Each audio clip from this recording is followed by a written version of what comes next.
이번 강좌는 근관치료 시 문제점과 해결이라는 주제로 최성백 원장님의 강연이 있겠습니다. 최성백 원장님은 원광대학교 치과대학을 졸업하시고 경희대학교 치과대학 부속 치과병원 보존과 수료를 하셨으며 경희대학교 대학원 치의학 석박사를 수료하였습니다. 현재 경희대학교 치과대학 외래교수이시며 대한치과근관치료학회 섭외이사, 대한현미경치과학회 대외협력이사, 에이펙스 근관치료연구회 회원 소속이시며 현재 파스텔 치과 원장님이십니다. 좋은 강연 부탁드리겠습니다. 네, 안녕하십니까. 파스텔 치과 최성백입니다. 또 마스크를 또 쓰고 또 강의를 해야 되는 안타까움이 이제 시덱스트 이후로 마스크를 빨리 벗을 줄 알았는데 조금 어렵네요. 오늘 한 2시간 정도, 1시간 반 정도는 이론적인 내용을 한번 살펴볼 거고요. 마지막에 한 30분 정도는 저희가 이제 억세스 오프닝부터 충전까지 일련의 과정을 한번 동영상으로 간략하게 편집한 내용들을 한번 살펴보도록 하겠습니다. 앞에 불을 좀 꺼주실까요? 네, 감사합니다. 일단 저희가 엔도라는 부분들은 이제 억세스 오프닝부터 쉐이핑 앤 클리닝 부분, 충전까지 일련의 어떤 과정들을 거치게 되는데, 이 중에서 사실 제일 중요하다라고 하면 어느 부분이건 다 중요합니다. 보통 선생님들이 나이타이 쉐이핑이나 충전에 대해서 강조를 많이 하시지만 실제로 나이타이가 지가 혼자 알아서 근관을 찾아갈 수 있는 나이타이는 없기 때문에 나이타이가 우리가 근관 내에서 부드럽게 성형을 할 수 있게 손으로 수작업으로 얼마만큼 근관을 매니플레이션 해주냐에 따라서 엔도가 성공하느냐 마느냐가 결정이 됩니다. 그 중에 하나가 우리가 일반적으로 알고 있는 나이타이가 근관장까지 잘 들어갈 수 있게 글라이드 패스라는 걸 만들어 놓죠. 글라이드 패스라는 거는 결국엔 나이타이가 잘 쫓아갈 수 있는 길을 손으로 만들어주는 겁니다. 이거를 만들어 놔야지만 결국엔 나이타이를 저희가 충분하게 잘 쓸 수 있겠고요. 대신 보통 이제 저희가 글라이드 패스를 15번까지 잘 잡아 놓는다라고 하면은 그 이전 번호인 10번 내지는 8번이 당연히 근관장까지 잘 가야겠죠. 이 부분을 저희가 이제 글라이드 스카우팅이라는 표현을 씁니다. 결국에는 모든 근관을 잘 찾아서 핸드 파일 8번, 10번, 15번이 근관장까지 가야지만 우리가 성공적으로 엔도를 마무리할 수 있는 하나의 기준이 됩니다. 그러니까 미케닉, 나이타이가 중요한 게 사실은 아니라는 거죠. 그래서 오늘 전체적으로 이제 억세스 오프닝부터 충전까지 1시간 반 정도 한번 간단하게 리뷰를 좀 해보겠습니다.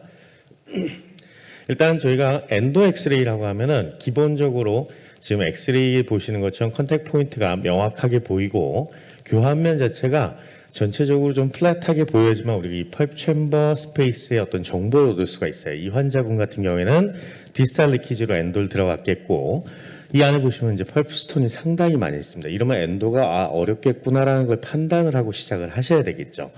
실제로 우리가 알고 있는 캐날이라고 하는 거는 앞에서 보셨던 것처럼 펄팔 월과 플로어가 만나는데 오리파이스가 존재를 하죠. 그럼 이 플로어가 어디 있는가를 선생님들이 좀 먼저 아시는 게 되게 중요한데 실제로 진지발 레벨에다가 비타팩스를 놓고선 엑스레이를 찍어보면은 이 부분에 와 있어요. 그러니까 생각보다 퍼펙트 플로어는 더 밑에 있다는 얘기죠.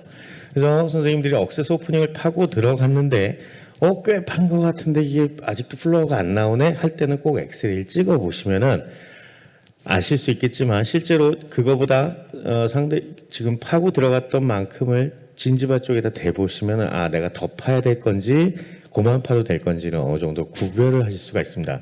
이 레벨에 와 있다라고 하면 더 파셔야 되는 게 맞겠고 바가 막 여기까지 와 있다. 이때는 빨리 엑스레이를 찍으셔야 돼요. 그죠? 이미 플로어를 건드렸는데 선생님들 캐날을 못 찾고 있다라고 보실 수도 있는 거겠죠. 엔도를 하러 오셨는데 크라운을 안 벗기고 하시겠대요. 뭐 그거야 이제 환자분 마음이면 저도 제 마음이 있죠. 이걸 안 벗기고 과연 근관을 잘 찾을 수 있을 건가 애매모호합니다. 실제로 벗겨놓고도 지금 펄펄 플로어 부분이 생각보다 스톤으로 정리가 안 돼 있죠. 이런 부분들 때문에 이게 아직 플로어가 노출이 안 된 거거든요. 근데 선생님들이 이 상태로 엔도하는 경우들이 상당히 많습니다. 그래서 엑스레이를 도중도중 꼭 찍어보시면은 내가 지금 플로어가 아직 다 노출이 안 됐구나. 아직 위쪽에 남아있는 애들은 루프가 제거가 안 된 거구나라는 걸 아실 수가 있어요. 도중에 엑스레이를 꼭 찍어보시는 게 도움이 됩니다. 그래서 마무리를 하시면 되겠죠. 소구치에서도 아주 흔한 에러들이 뭐냐면은 이 루프까지 다 제거가 안 돼 있는 상태에서 선생님들이 엔도를 하시는 거죠. 이런 경우에 한해서는 우리가 이 챔버 내에 있는 펄프 티슈를 다 제거하기가 상당히 어렵다라는 겁니다. 그래서 충분하게 하반까지 연장을 해서 이 상태에서 엔도를 하는 게 아니라 충분하게 루프가 다 제거가 된 상태에서 엔도를 하시는 게 좋겠다라는 내용이겠고요. 억세스 폼은 사실 이렇게 어렵지 않습니다. 그냥 치아 외형에 준해서 한 가운데 있다라고 판단하시면 돼요. 치아가 이렇게 약간 둥글둥글하면은 한 가운데 둥글둥글하게 파시면 되겠고, 전치부처럼 삼각형이면은 삼각형으로 억세스 오프닝을 하시면 어지간한 캐널을 찾을 수가 있습니다. 근데 문제는 챔버를 열어놓고 이런 부분들이 숨어 있으면은 실제로 이게 우리가 비 오는 날 차마에 숨을 수 있는 이런 빈 공간들이 되는 거죠. 그래서 이런 경우에 선생님들이 열심히 엔도를 해놓고 환자를 보내는데 뜨거운 거에 반응을 많이 하시는 분들이 있습니다. 국 같은 걸 드실 때 첫날 바빠서 토미만 했을 때 얘기입니다. 이런 경우에 이 챔버 내에 펄프 티슈들이 많이 남아있는 경우라고 보시면 돼요. 그래서 충분하게 엔도지버 같은 걸 이용해서 이 챔버 내에 있는 펄프 티슈를 충분하게 제거할 수 있는 이런 환경을 만드셔야지만 통증을 어느 정도 컨트롤할 수 있습니다. 자, 일단 우리가 캐나를 확보하기 위해서 억세스 오프닝을 한 이후에는 보통 저희가 많이 듣죠. 다이렉트 액세스를 하라 이런 내용들을 많이 하는데 실제로 상당히 중요한 부분들인데 이 다이렉트 액세스라고 하는 것은 결국은 레퍼런스 포인트부터 우리가 망곡이 시작되는 캐날 리니어까지를 가급적이면 스트레이트하게 만들자는 뜻입니다. 근데 이제 그거를 방해하는 해부학적 구조들이 있습니다. 전치부에서는 링걸 숄더, 구치부에서는 덴틴 쉘프라는 게 있죠. 그래서 보통 구치부 같은 경우에는 펄파 플로어를 기준으로 내가 이걸 뭘로 빨리 효과적으로 삭제할 건가를 고민을 하셔야 돼요. 상반부에 많은 양을 제거할 때는 보통 하이스피드, 그다음에 약간 디테일하게 제거를 해야 될 때는 롱쉔크 라운드바를 주로 많이 사용을 하죠. 전치부 같은 경우에서는 보통 게이츠바를 많이 선호를 합니다. 근데 이제 문제는 오리파이스 하반까지 이 라운드바를 쓸 수 있을 거냐라는 게 문제죠. 우리가 루트가 생각보다 얇기 때문에 2번 라운드 같은 걸 잘못 사용하시면 사실 퍼포레이션 될 수 있는 가능성이 있어요. 그래서 캐날 입구 하방에는 가급적이면 게이츠바나 오리파이스 오프너용으로 나와 있는 나이 타일이 있습니다. 이런 걸 이용해서 우리가 오리파이스를 넓혀주시는 게 좋겠습니다. 지금 보시는 것처럼 전치부에서는 지금 우리가 억세스 오프닝을 하고 나면 이런 형태가 되는데 파일을 넣으면은 되게 이런 식으로 들어갈 수밖에 없어요.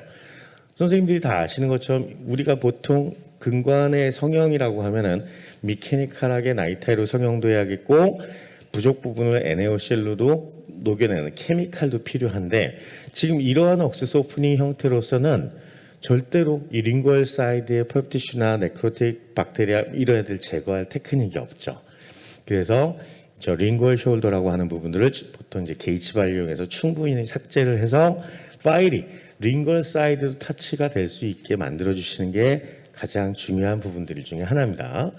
실제로는 하악 전치는 사실 이렇게 하셔도 상관은 없는데 이게 사실 잔존 치아도 좀 많이 유지할 수 있는 방법이지만 이제 엔도를 하려고 왔는데 환자분들 웃을 때마다 캐비톤이 보여야 되는 상황이겠죠. 예를 들면 뭐 하악 사전치가 템포럴 크라운이 돼 있는 상태다라고 하면 사실 이렇게 엔도를 하셔도 크게 상관은 없다고 생각을 합니다. 그래서 어쨌건 어떠한 억세스 오프닝 형태건 간에 선생님들이 찾은 캐날이 이렇게 라운드하게 보이셔야 돼요. 얘는 약간 라운드하게 안 보이죠? 이 부분만큼 지금 링구얼 숄더가 제거가 안 된 겁니다. 그래서 저런 부분들을 게이츠바로 충분하게 링구얼 쪽으로 연장을 해주시면 우리가 전체 근관벽에 나이타이가 닿을 수 있는 억세스 폼을 만들 수가 있겠죠. 이게 이제 보통 저희가 얘기하는 다이렉트 억세스의 의미입니다. 자, 이게 이제 전치부에서는 이런 문제들이 있었고 엔도를 하다 오셨어요. 뭐 작지 않다라고 생각하는데 설치해서 보면 생각보다 많이 작습니다. 그렇죠? 이러면 링걸 쪽이라는 타치가 불가능해집니다. 그래서 억세스 폼만 조금 더 이 위쪽을 더 넓히는 게 아니라 그냥 링걸 쪽만 충분하게 더 내려주는 거죠. 그래서 결국에는 우리가 원하는 형태를 만드셔야지만 어느 정도 성공적인 엔도를 할 수가 있습니다. 전치부는 이랬고 구치부는 지금 보시는 것처럼 덴틴 쉘프라는 게 있습니다. 제 배만큼 튀어나와 있는 부분인데 이 부분이 사실은 되게 중요해요. 이게 제거가 안 되면은 엔도 자체가 사실 시작부터 문제점이 많이 발생이 됩니다. 이게 제거가 안 된 상태에서 원장님들이 여기다 나이타를 넣으면요, 나이타가 확 많이 휘면서, 나이타가 어떻게 들어가겠습니까? 이런 식으로 들어가겠죠. 휠 수밖에 없어요. 그래서 저 부분에서 많이 파절들이 일어나죠. 오리파이스를 열라고 할 때 선생님들이 많이 파일이 부러지는 이유 중에 하나가 이런 덴틴 셰프를 충분하게 제거를 안 해서 그렇습니다. 어찌됐건 이 부분은 우리가 보통 라운드바나 엔도지바를 이용해서 결국엔 스트레이트하게 만들어 놔야지만 결국에는 파일도 편안하게 들어가고 8번, 10번, 15번 들어간 이후에 우리가 나이타일을 쓸 수가 있는 거겠죠. 그래서 저런 부분들이 상당히 중요합니다. 저희가 일반적으로 만나는 석회화가 조금 돼 있는 근관인데요. 이런 경우에는 사실은 그나마 다행인 게 저희 에이펙스 이동균 원장님이 했던 얘기인데, 엔도는 칼라다라는 표현을 썼어요. 이게 무슨 내용이냐면은 우리가 알고 있는 이 펄파 플로어하고 월하고의 칼라가 약간의 차이가 난다는 겁니다. 지금 상대적으로 보시는 것처럼 월 쪽이 조금 더 밝습니다. 밝고 플로어 쪽이 상대적으로 조금 어두워요. 캐날은 걔네들 두 개가 만나는 이 바운더리에서 가장 어두운 부분에 캐날이 존재합니다. 그러니까 원장님들이 뭔가 캐날을 찾으려고 했는데 잘 안 보인다 하면은 이런 밝은 데는 파봤자 퍼포레이션이에요. 차라리 어두운 데를 파다가 플로어를 뚫어 먹으면 차라리 MT로 리페어가 가능한데, 여길 뚫어서 예를 들면 전치부에 라비알 쪽으로 바가 나왔다, 이러면 일이 정말 많이 커지는 겁니다. 그죠? 본 디스트럭션 오고 진지발리 세션 오는 거기 때문에 그다음에 감당하기가 좀 어려운 상황이 되죠. 차라리 어두운 쪽을 좀 파서 캐널을 찾으려고 노력을 하시는 게 좋겠습니다. 그래서 보통 이렇게 볼록한, 아까 보셨던 얘를 우리가 결국엔 스트레이트하게 만들어주는 과정이 중요하겠죠. 그래서 보통 저희가 6번, 4번, 2번 라운드바를 순차적으로 이용해서 상부에 있는 오리파이스 상부에 있는 저 덴틴 셰프트를 충분하게 제거하고, 이런 애들로 계속 파고 내려갈 수도 있겠지만 아무래도 시야 확보도 조금 어렵기 때문에 오리파이스 하방은 게이츠바나 나이타일, 오리파이스 오프너 전용 나이타일 쓰시는 게 훨씬 더 안전하다는 겁니다. 그래서 결국에는 이 덴틴 셰프를 스트레이트하게 만들고 나서 핸드 파일 잡으셔야 돼요. 이걸 안 해놓고 핸드 파일을 먼저 잡으니까 자꾸만 부러지는 겁니다. 먼저 열고 그 다음에 핸드 파일을 쓰시는 게 훨씬 더 안전하게 엔도를 하시는 방법입니다. 지금 보시는 것처럼 아까 조금 전에 그 사진의 동영상이신데, 지금 여기가 우리가 알고 있는 캐날이에요. 이 부분도 이제 라운드바를 이용해서 보통 저 같은 경우 6번은 많이 사용을 안 합니다. 그냥 하이스피드 핸드피스트로 어느 정도 정리하고 나면은 4번 정도 쓸 수 있는 상황을 만드는데, 이제 원장님들 편안하게 순서대로 쓰시라고 이제 6번으로 시작하는 걸 보여드리는 겁니다. 이 라운드바로 막 어마무시하게 뭘 파고 들어가는 게 아니라 실제로 이 바닥을 조금 긁어주는 개념, 이 정도로 이해하시면 되세요. 내가 이걸 바닥으로 타고 내려가겠다는 게 아니라 빗자루를 한번 쓱 밀겠다라는 컨셉으로 밀다 보시면은 어떤 부분들이 보이시냐면은 여기가 MB 입구고요. 이제 MB에서 DB 쪽으로 오겠지만 MB2 쪽으로 내려오다 보면 이런 하얀 선들을 만나게 됩니다. 이 하얀 선들이 내가 깎았던 덴틴 칩이 일부분 있겠고 펄 티슈도 있겠고, 어찌하건 이런 맨 땅에는 캐날이 없다는 겁니다. 이런 라인들 하얀 애들 뭐 이런 선상 밑에 최소한 이스머스 내지는 캐날이 존재를 한다는 거예요. 저걸 사실 보고 선생님들이 삭제를 하셔야 되는데 감으로 하려고 하면 사실 되게 어렵습니다. 그래서 저희가 엔도할 때 현미경을 쓰는 이유는 사실 이런 부분들을 조금 맨눈으로 볼 수가 없는 부분들이라서 감지해내기 위해서 저 주로 사용을 많이 하죠. 이런 과정들을 반복을 하다 보면 결국에는 우리가 어느 정도 2번 라운드까지 쓰고 나시면은 어느 정도 오리파이스를 확보할 수가 있죠. 도중에 엔도 하시면서 스케일러로 챔버를 한번 이렇게 한 5초 정도만 닦아주시면, 그다음에 드라이를 하시면 아주 시야 확보가 훨씬 좋습니다. 그래서 저는 주로 이런 방식으로 엔도를 하고 있습니다. 자, 보시는 것처럼 석회화가 많이 돼서 엔도 리퍼가 오셨는데 제가 봐도 대충 어디가 어딘지 모르겠어요. 근데 이럴 때 어디 한 포인트를 그냥 파고 들어가겠다는 게 아니라 아까 말씀드린 것처럼 바로 바닥을 한 바퀴 쓱 쓸어주겠다라는 컨셉으로 밀다 보시면은 요런 애들이 보여요. 이렇게 요런 뭔가 펄프 티슈가 조금 보이나 이런 애들이 보이기 시작합니다. 하얀 애들이. 결국엔 그 밑에 캐날이 있거든요. 이 포인트를 선생님들이 찾으셔야 돼요. 그냥 얻어 걸려라. 그냥 내가 어디 파다가 한번 나오면 땡큐 이게 아니라 항상 예지성 있게 우리가 반복적으로 재현할 수 있는 과정이 필요하기 때문에 라운드 바를 살살 쓰시다 보면은 나머지 부분들 캐날이 없는 부분은 사실 그냥 덴틴만 깎은 거겠죠. 근데 이런 부분들에는 펄프 티슈라든지 아니면 제가 깎았던 덴틴 칩들이 일부 그런 부분에 얹혀 있어요. 그럼 그 부분에다 파일을 넣어보면 파일이 쑥 하고 들어가면 이제 캐날은 확보한 거죠. 캐날 확보한 이후에 이제 오리파이스 쪽을 열어야 되니까 주로 이렇게 너무 작은 데는 사실 게이츠바가 안 들어갑니다. 그래서 주로 이럴 때는 작은 번호의 나이타이 오리파이스 오프너 나이 파일들이 있습니다. 그런 걸로 충분하게 열어주시는 게 좋겠죠. DB도 마찬가지겠고 팔레이탈도 마찬가지입니다. 팔레이탈도 파도 뭐가 잘 모르겠어요. 근데 자세히 보다 보면은 약간의 나이테처럼 근관 주변은 이 터셔리 덴틴 같은 것들이 형성이 되어 있는 경우도 있어요. 저런 경우에 엔도 익스플로러나 파일로 한번 콕 찍어보면 갑자기 뻑 하고 깨지면서 파일이 빠지는 경우들이 있습니다. 그러면 선생님들이 어렵지 않게, 물론 어렵지 않게는 아닙니다. 생각보다 어렵지만 그래도 어느 정도 찾을 수는 있으세요. 대신 현미경이 없으면 사실 조금 어려운 건 사실입니다. 맨눈으로 어렵다. 맨눈으로 하기는 사실 조금 그렇고요. 최소한 룩배가 최소한 제가 보기에는 3.5배 이상은 있으셔야지만 이게 어느 정도 좀 가능은 하십니다. 추천은 5배인데 문제는 5배를 끼시면은 자꾸만 코가 주저앉죠. 가뜩이나 저도 코가 작은데 5배를 껴서 6배를 끼면 큰일 나겠죠. 저랑 같이 공부하시는 선생님들이 이제 가끔 가다가 이제 캐나를 못 찾아서 갖고 나오세요. 아주 손쉬운 겁니다. 우리 임상에서 쓰는 메틸렌 블루를 일단 챔버에다 염색을 한번 쭉 해보시고 바로 수세를 하시면은 일반 덴틴 쪽에 붙어있던 그 메틸렌 블루는 다 워시아웃이 됩니다. 워시아웃이 되는데 이스머스나 캐날이라고 내지는 펄프 티슈라고 생각되는 부분들이 염색이 돼요. 그럼 분명히 캐날은 이 언저리에 분명히 있다는 얘기죠. 그럼 여기가 MB1일 확률이 높겠고 MB2, 디스탈은 DB는 여기나 DB2가 있으면 만약에 이런 쪽에 있겠죠. 물론 이제 가다가 연결이 돼서 이렇게 보일 수도 있겠지만 저 파란 데다가 우리가 파일을 넣을 수 있으셔야 돼요. 이건 생각보다 쉽습니다. 그래서 메틸렌 블루 같은 거 물론 이제 옷에 묻으면 아주 피곤해지지만 하나 갖고 계시면 캐날을 확보하는 데는 생각보다 도움이 많이 되시니까 한번 사용을 해보시죠. 그래서 결국에는 이 정도까지 열어놓고 이제 나머지 오리파이스 하방은 오리파이스 오프너 나이타이 같은 걸 주로 사용을 하게 됩니다. 지금까지 들으셨던 내용을 보면은 그래 캐날은 펄펄 월과 펄펄 플로어가 만나는 데 있어 그래 파고 들어가 우선 빡 파요. 빡 파고 캐날이 어디 월과 플로어가 만나는 데 있대 하고서 원장님들 여기다가 엔도 익스플로러 겁나 세게 찔러요. 그죠?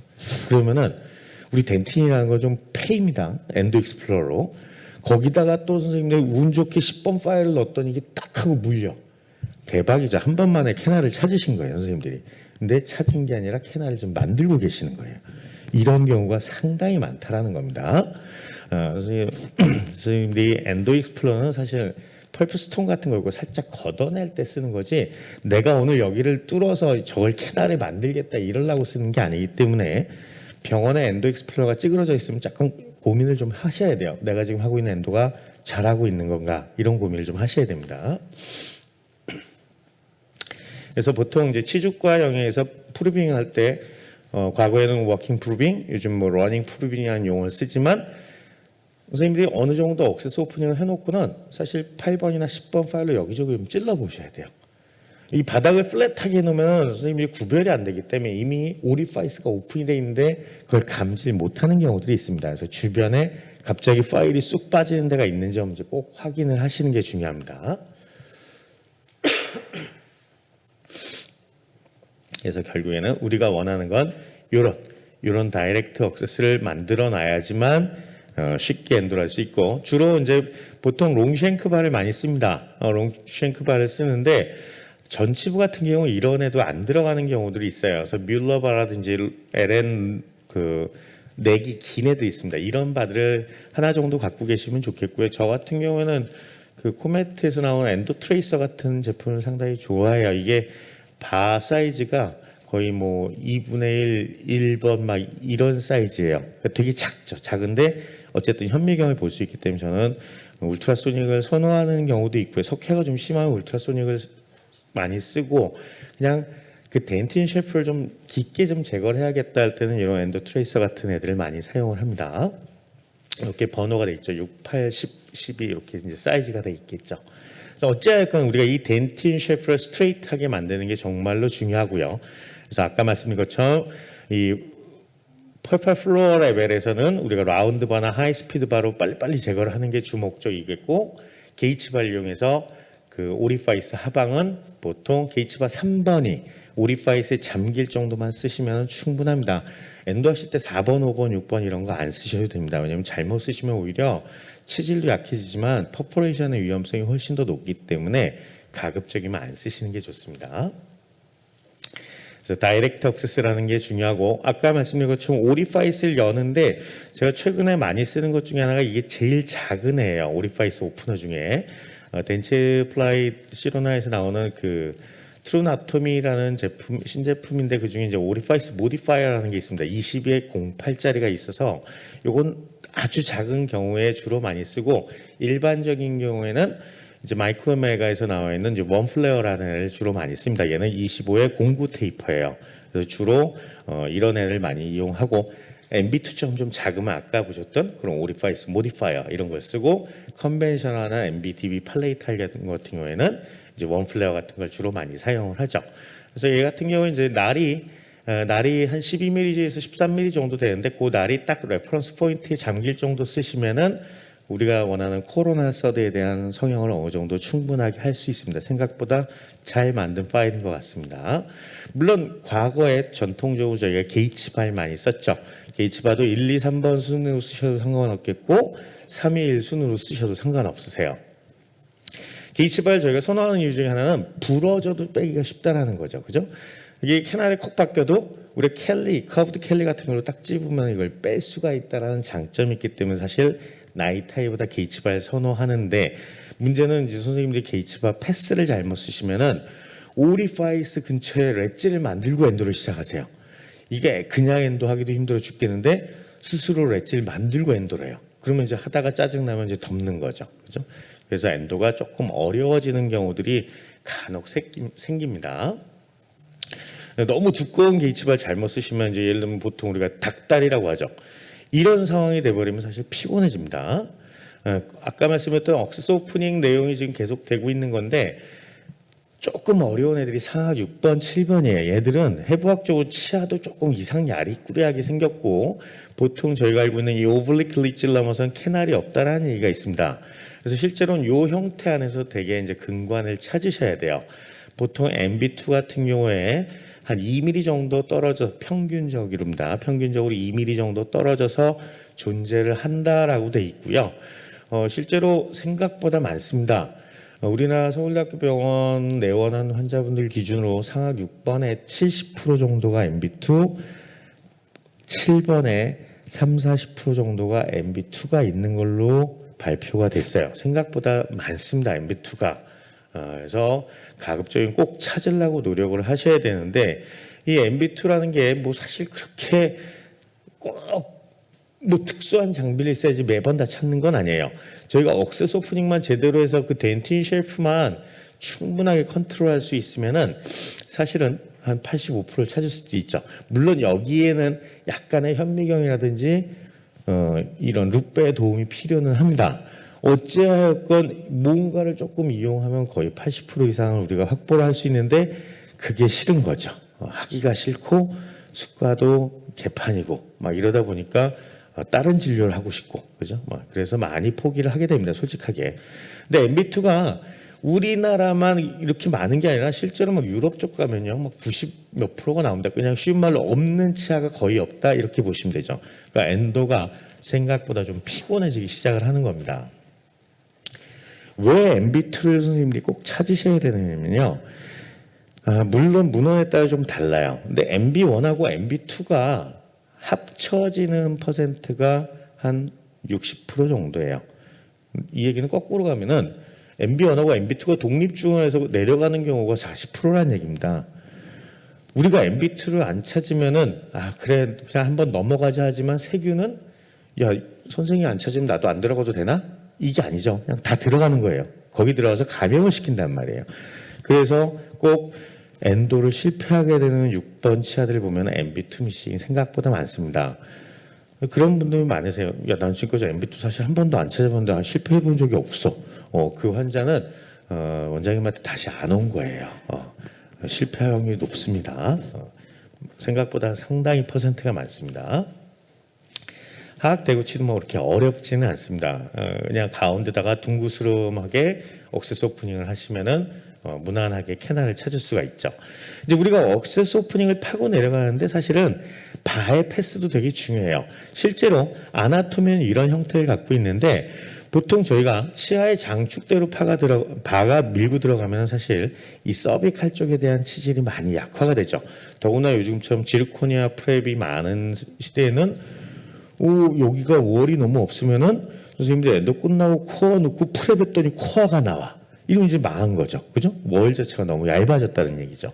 그래서 잔존 치질을 좀 보존하기 위해서라도 우리가 억세스 오프닝은 사실 치아의 중심 쪽으로 좀 들어가 주시는 게 그나마 이 서비칼. 요즘 이제 페리 서비칼 덴틴이라는 용어를 가끔 쓰긴 하지만 어찌하건 치질을 완전히 보존하는 게 결국에는 우리 주 목적이 되겠죠. 그래서 억세스 오프닝 저 같은 경우에는 아직도 이런 방식을 많이 씁니다. 인레이 프랩 하듯이 그냥 인레이를 파야 한 가운데다가 파다 보면은 어느 세월인가는 분명히 뭐가 나와요. 뭐가 먼저 나올까요? 우리가 해먹처럼 이 펄프혼데 모서리에 다 이렇게 올라가 있고 가운데가 이렇게 챔버가 쳐져 있죠. 보통 이 부분 실링이라고 하는데 펄프혼이 먼저 나오게 돼 있습니다. 그럼 저 부분에다가 우리가 330번 발 놓고선 한 바퀴만 돌리면은 사실 어렵지 않게 루프가 퉁 하고 빠져요.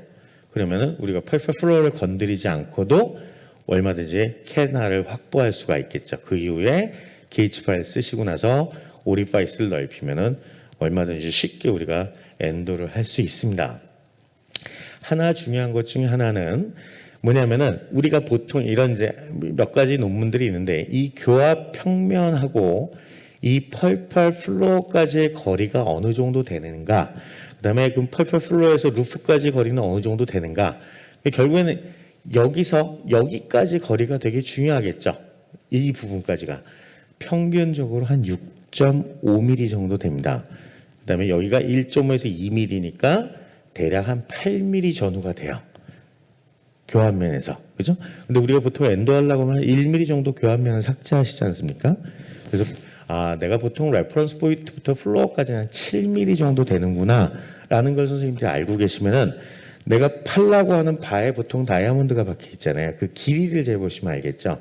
그래서 이 다이아몬드, 저는 그래서 그 TR62C라고 쓰는 애를 쓰는데 바가 다이아몬드가 7mm짜리예요. 그럼 걔가 레퍼런스에 딱 도달하면 얘는 지금 챔버 언저리 내지는 플로어에 살짝 닿았거나 이 정도가 되겠죠. 그래서 가급적이면 좀 안전하게 쓰려고 노력을 합니다. 이런 부분들도 선생님들이 조금 알고 계시면 아무래도 도움이 되겠죠. 이런 덴틴 쉘프 자체는 실제로 메지알하고 디스탈에만 있는 건 아니고 버칼링구에도 다 있어요. 그래서 실제로 이런 형태로 우리가 억세스 오프닝을 해놓으면은 사실은 엔도가 그렇게 어렵지 않습니다. 어렵지 않은데 여기까지 만들어 놓고 엔도를 안 해서가 어려운 거예요. 그죠? 선생님들 제가 이런 얘기 가끔 하는데 보통 보철을 위해서 자전체 엔도를 많이 하시죠. 자전체 엔도 그냥 올해 졸업한 페이로 뽑은 선생님들도 자전체 엔도 하시잖아요. 그죠? 생각보다 쉽게 하시죠. 하는데 얘랑 과연 대구체 엔도랑 뭐가 더 어려울 건가? 자세히 생각해 보시면요. 얘는 근관장 17, 18mm예요. 얘들 22, 23mm. MF 사이즈 기껏해야 메지알 35, 디스탈 40, 45. 얘들 40, 45인데 더구나 측절치는 망고까지 있어요. 엔도로만 놓고 보면은 사실은 사전치 엔도보다 대구치가 쉬워야 돼요. 근데 왜 어렵냐? 얘가 저기 뒤에 있어서 그래요. 얘를 뽑아다가 11번 자리에 놓으면은 선생님들 사전치만큼 엔도가 쉬워질 수 있다는 얘기예요. 단지 환자가 입을 잘 안 벌리고 러버댐 안 끼시고 라이트 어둡고 시야 확보 안 되고 하니까 사실은 포기를 많이 하게 되는 겁니다. 생각보다 그렇게 엔도가 많이 어려운 건 아닙니다. 그래서 요즘은 이제 트렌드가 점점 작게 해보자라는 이런 부분들, 보통 이제 닌자 억세스라고 하는 이런 부분까지 왔어요. 이게 과연 의미가 있을까라고 생각을 하는데 저희끼리도 뭐 이런저런 얘기를 하지만 얘는 조금 무리다. 차라리 요 정도까지만 하자. 중간 정도. 저희가 보통 엔도할 때 한 요 정도 열입니다. 정도 열는데 현미경을 조금만 이용을 하면 조금 더 잔존 취지를 유지할 수 있지 않겠냐라는 컨셉으로 사실 좀 작게 하는 거죠. 외국 같은 경우는 이런 식으로 이제 엔도를 해놓고 여기다 레진 콜 때려놓고선 크라운 없이 끝나죠. 물론 수가가 우리나라 완전 다르겠죠, 그죠? 그래서 안타깝죠, 이런 부분들이. 자, 그 다음에 우리가 캐나를 찾았으면 이제 캐나에다가 파일을 넣어야 돼요. 저희 집에 있는 강아지예요. 제가 제일 좋아하는데 저희 가족보다 좋아합니다. 초이인데 제가 최씨라서 초이예요. 강아지가 보통 3대 질환견이라는 게 있습니다. 이게 뭐냐면은 말 안 듣고 아주 그냥 개판인 강아지들이죠. 그죠? 엔도도 마찬가지예요. 이 세 가지가 사람을 되게 피곤하게 해요. 석회화 만곡 렛츠가. 이걸 우리가 극복을 할 수 있느냐 없느냐에 따라서 엔도가 성공하느냐 마느냐로 갈 수밖에 없습니다. 근데 가장 흔하게 나타나는 것 중에 하나가 사실 렛츠예요. 렛츠는 아나토믹한 렛츠도 분명히 존재를 해요. 근관 내에 스톤도 있겠고 해서 선생님들이 파일 넣었는데 이게 생각보다 안 내려가는데 그게 운 나쁘게 딱 만곡 지점이었어요. 그럼 거기서 선생님들이 힘을 줘갖고 퍽 찌르는 순간에 그때부터는 게임 끝이에요. 왜? 렛츠를 풀어야 되는데 렛츠를 만드셨어요. 그죠? 엔도가 너무 어려워지는 거죠. 그래서 실제로 우리가 엔도를 하는 동안에 핸드 파일링이라는 걸 쓰죠. 핸드 파일 잡고서 우리가 근관 내에 밀고 내려가는 과정은 대부분 이 와치 와인딩 앤 풀이라는 모션을 주로 사용을 합니다. 뭐 어려운 동작이 아니에요. 그냥 파일을 잡고 보시면 깨작깨작 밀고 내려간다. 뭐 이 정도 컨셉으로 이해하시면 되겠습니다. 그래서 지금 보시면 스카우팅 통해서 근관장까지 도달하면서 바로 근관장을 측정을 했죠. 지금 파일 보시면 알겠지만 10번 파일이에요. 10번 파일이 되게 부드럽게 들어갈 정도면 저는 바로 패스 파일 13번 사용하고 프로테이퍼 골드 S1으로 바로 넘어갑니다. 왜냐하면 그만큼 근관 사이즈가 어느 정도 되기 때문에 그렇게 어렵지 않다는 뜻이겠죠. 자, 우리가 파일을 근관에 넣는데 얘가 더 이상 전진이 안 된다라고 할 때 선생님들이 고민을 한 번쯤 해보셔야 돼요. 왜 전진이 안 될까? 내가 힘을 너무 살짝 준 거 아닌가? 아니면 갑자기 근관이 너무 좁아진 게 아닌가? 아니면 렛즈에 걸린 거 아닌가? 이 세 가지가 거의 대부분 걸리는 전진이 안 되는 원인인데 이런 애들 현재 근관은 쫓아가는데 더 이상 안 들어갈 때는 선생님들이 파일을 뒤로 잡아 빼보시면 파일이 쩍 하고 물리는 느낌이 납니다. 이러면 이건 내가 현재 근관을 잘 쫓아가고 있었고 조금 힘을 더 주거나 더 작은 번호를 써야겠다 이런 고민을 하셔야 되는데 반면 렛즈에 걸려서 더 이상 전진이 안 돼서 파일을 뒤로 빼봤더니 별 저항감이 없이 파일이 쭉 하고 빠졌다. 이거는 망한 거예요. 그죠? 이 상태에서 선생님들이 힘을 주면은 치과 의사에서 갑자기 조물주로 등극을 하시는 겁니다. 캐널을 하나 만들고 계시는 거예요. 그죠? 여기서 힘을 주면 무조건 캐널을 팔 수밖에 없어요. 여기서 우리가 캐널을 찾으시려면은 약간의 프리커빙을 통해서 캐널을 쫓아 들어갈 수 있게 해주셔야 된다는 거죠. 우리가 프리커빙이라는 게 이런 데서 중요한 겁니다. 그래서 보통 이런 밴더도 있는데요. 이건 몇십만 원 하고요. 그냥 저 같은 경우도 일반적으로 글러브 낀 손가락 끝으로 살짝만 구부립니다. 이 정도만 해도 우리가 필요한 프리커빙은 충분히 부여할 수가 있습니다. 렛즈는 제 얘기가 아니라 텍스트에 써 있어요. 일단 만들지 말아요. 왜? 만들면 풀기가 너무 어려우니까. 그죠?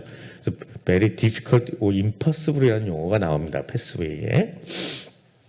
그래서 렛즈를 과거에 되게 푸는 게 많이 어려웠어요. 주로 저희가 렛즈가 만들어지는 방식은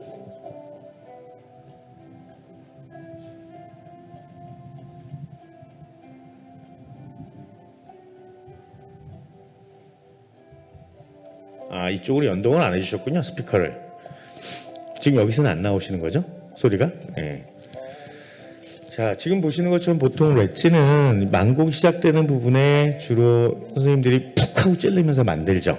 이렇게 만들어 놓은 렛지가 있으면은 저기다가 선생님들이 특별한 방법을 구현하지 않고 핸드 파일이나 나이 타일 밀어넣으면은 저 자리에 다시 걸릴 수밖에 없습니다. 이거는 별 방법이 없어요. 뭔 수를 내서라도 핸드 파일로 이 원래 캐나를 찾아야지만 그 이후에 선생님들이 나이 타일 쓸 수가 있어요. 컨벤셔널 나이 타일 선생님 밀어 넣어봤자 여기밖에 안 걸리죠. 쥐가 알아서 내가 이걸 좀 어떻게 한번 파고 들어가 봐줄까 이런 생각을 할 수 있는 게 아니라는 거죠. 인공지능도 아니고 파일 끝에 렌즈가 달린 것도 아니잖아요. 그렇죠? 그래서 이 상태로는 절대로 렛지를 극복 못합니다. 그래서 매뉴얼로 다시 8번 파일로 내려가셔서 8번부터 아까 제가 말씀드렸고 파일이 어딘가 푹 찔렀다가 빠질 때 쩍 하고 물리는 부분들이 지금 이 렛지 주변에 쌓이는 덴틴에 물렸다라고 보시면 돼요. 그 부분을 선생님들이 확보를 해야지만 결국에는 오리지널 캐나를 확보하실 수가 있습니다. 그래서 NaOCl 충분하게 넣고 계속 8번 왔다 갔다 10번 왔다 갔다 15번까지 하셔야지 그 다음에 뭔가 렛지를 풀 여지가 생기는 겁니다. 이걸 해놓고 과거에는 이제 프로테이퍼 유니버셜 같은 거를 프리밴딩을 줬어요. 플라이어 이렇게 구부려 갖고 이 렛지를 지나간 다음에 여기를 막 뭉개려고 노력을 많이 했습니다. 생각보다 시간도 많이 걸릴 뿐더러 프로테이퍼 유니버셜 같은 걸 프리커빙을 한번 줘버리면은 그 다음부터는 못 쓰는 겁니다. 한번 쓰고 버리는 거죠. 근데 최근에 이제 CM와이어라는 애들이 나오면서 나온 지 벌써 10년 가까이 돼가지고 한 7, 8년 됐으니까 얘들은 실온에서 파일 좀 휠 수가 있어요. 약간 내가 원하는 형태로 방향을 부여할 수가 있어요. 지금 보시는 것처럼 얘는 시작을 회전시키는 게 아니라 파일을 좀 구부려 갖고 원래 캐나를 찾아서 슬쩍 밀어넣은 다음에 그 이후에 회전을 시키는 겁니다. 그래야지만 원래 캐나에 쫓아 들어가고 이 렛지에는 걸리지가 않겠죠. 이런 방식으로 쓸 수도 있는 파일들이 소개가 많이 됩니다. 근데 문제는 이렇게 프리밴딩이 가능한 파일들은 워낙 물러요. 무르다 보니까 사실 잘 부러집니다. 그래서 생각보다 고민을 좀 하시면서 접근을 해보시는 그런 기회가 되면 제일 좋겠죠. 자, 어쨌건 우리가 핸드 파일을 위해서 근관장까지 도달을 했으면 이제 근관장을 측정을 해야겠죠. 근관장 측정은 사실 얘기가 거의 다 끝났습니다. 왜냐하면 과거부터 1991년에 루트제엑스가 개발이 됐고 과거엔 라디오그래픽 에이펙스에서 한 1mm 정도 파일을 빼서 그 길이를 근관장 측정을 했던 시절들이 있는데 실제로 이건 의미가 없어요. 선생님들이 엔도를 하시면서 근관장 측정기가 없다. 그러면 현재 내가 엔도하고 있는 거는 거의 운으로 가고 있다라고 보시면 맞아요. 그죠? 아니면 거의 신의 계열이세요. 왜? 근관장 측정기 없이 근관장을 알 방법이 없거든요. 그래서 사실은 꼭 필요한 것 중에 하나가 근관장 측정입니다. 굳이 두 가지가 더 있어야 된다고 하면 당연히 러버댐하고 NaOCl이에요. 그렇죠? 물론 이제 나이타일까지 있으면 제일 좋겠죠.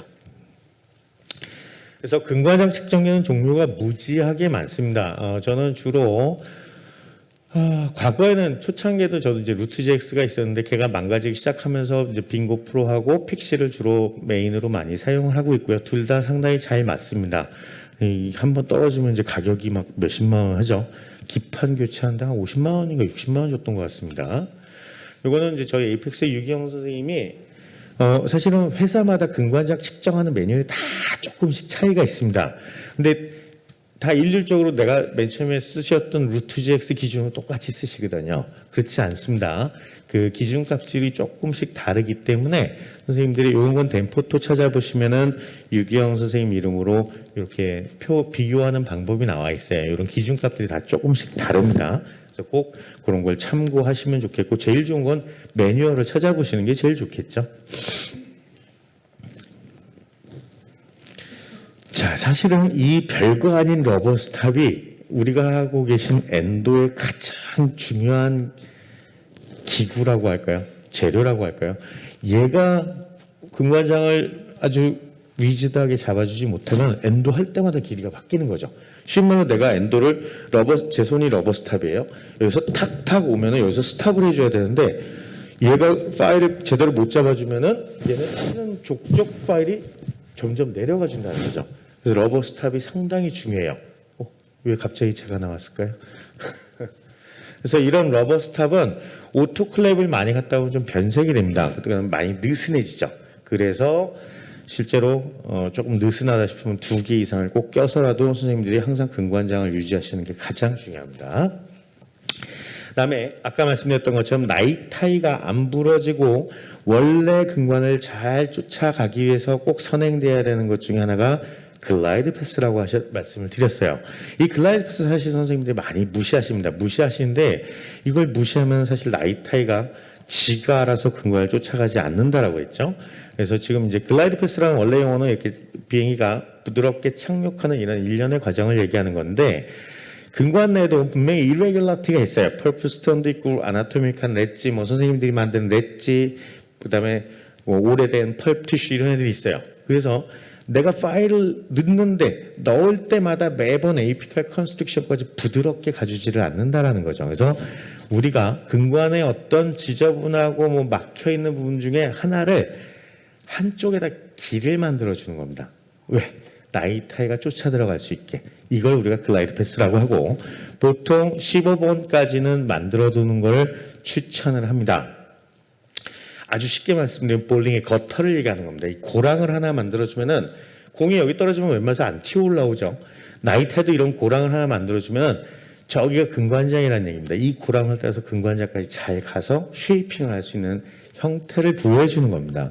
이걸 해놔야지 나이타이가 좀 덜 부러지면서도 안정적으로 근관장까지 쉐이핑을 할 수가 있으세요. 이거를 안 해놓고 나이타이부터 밀어넣는다. 그러면 이제 당연히 근관장까지 못 가는 경우도 생기겠고 애매하게 파일이 근관에서 부러지는 경우들도 있습니다. 그래서 꼭 글라이드 패스를 선행하시는 게 좋겠고요.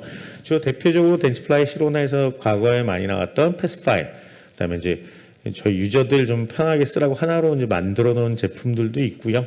종류는 많습니다. 그다음 마이크로맥에서 나온 G 파일이라든지, 그다음에 하이플렉스 뭐 이런 애들 종류는 선생님들 결국에는 사용하고 계신 파일에 맞춰서 사용하시는 게 가장 좋겠죠. 자, 이제 근관장을 잡고 글라이드 패스를 잡았으면은 나이타이 쉐이핑을 하시면 돼요. 나이타이 쉐이핑을 하고 나면은 이제 우리가 어느 정도 충전을 할 수 있는 쪽으로 넘어가겠죠.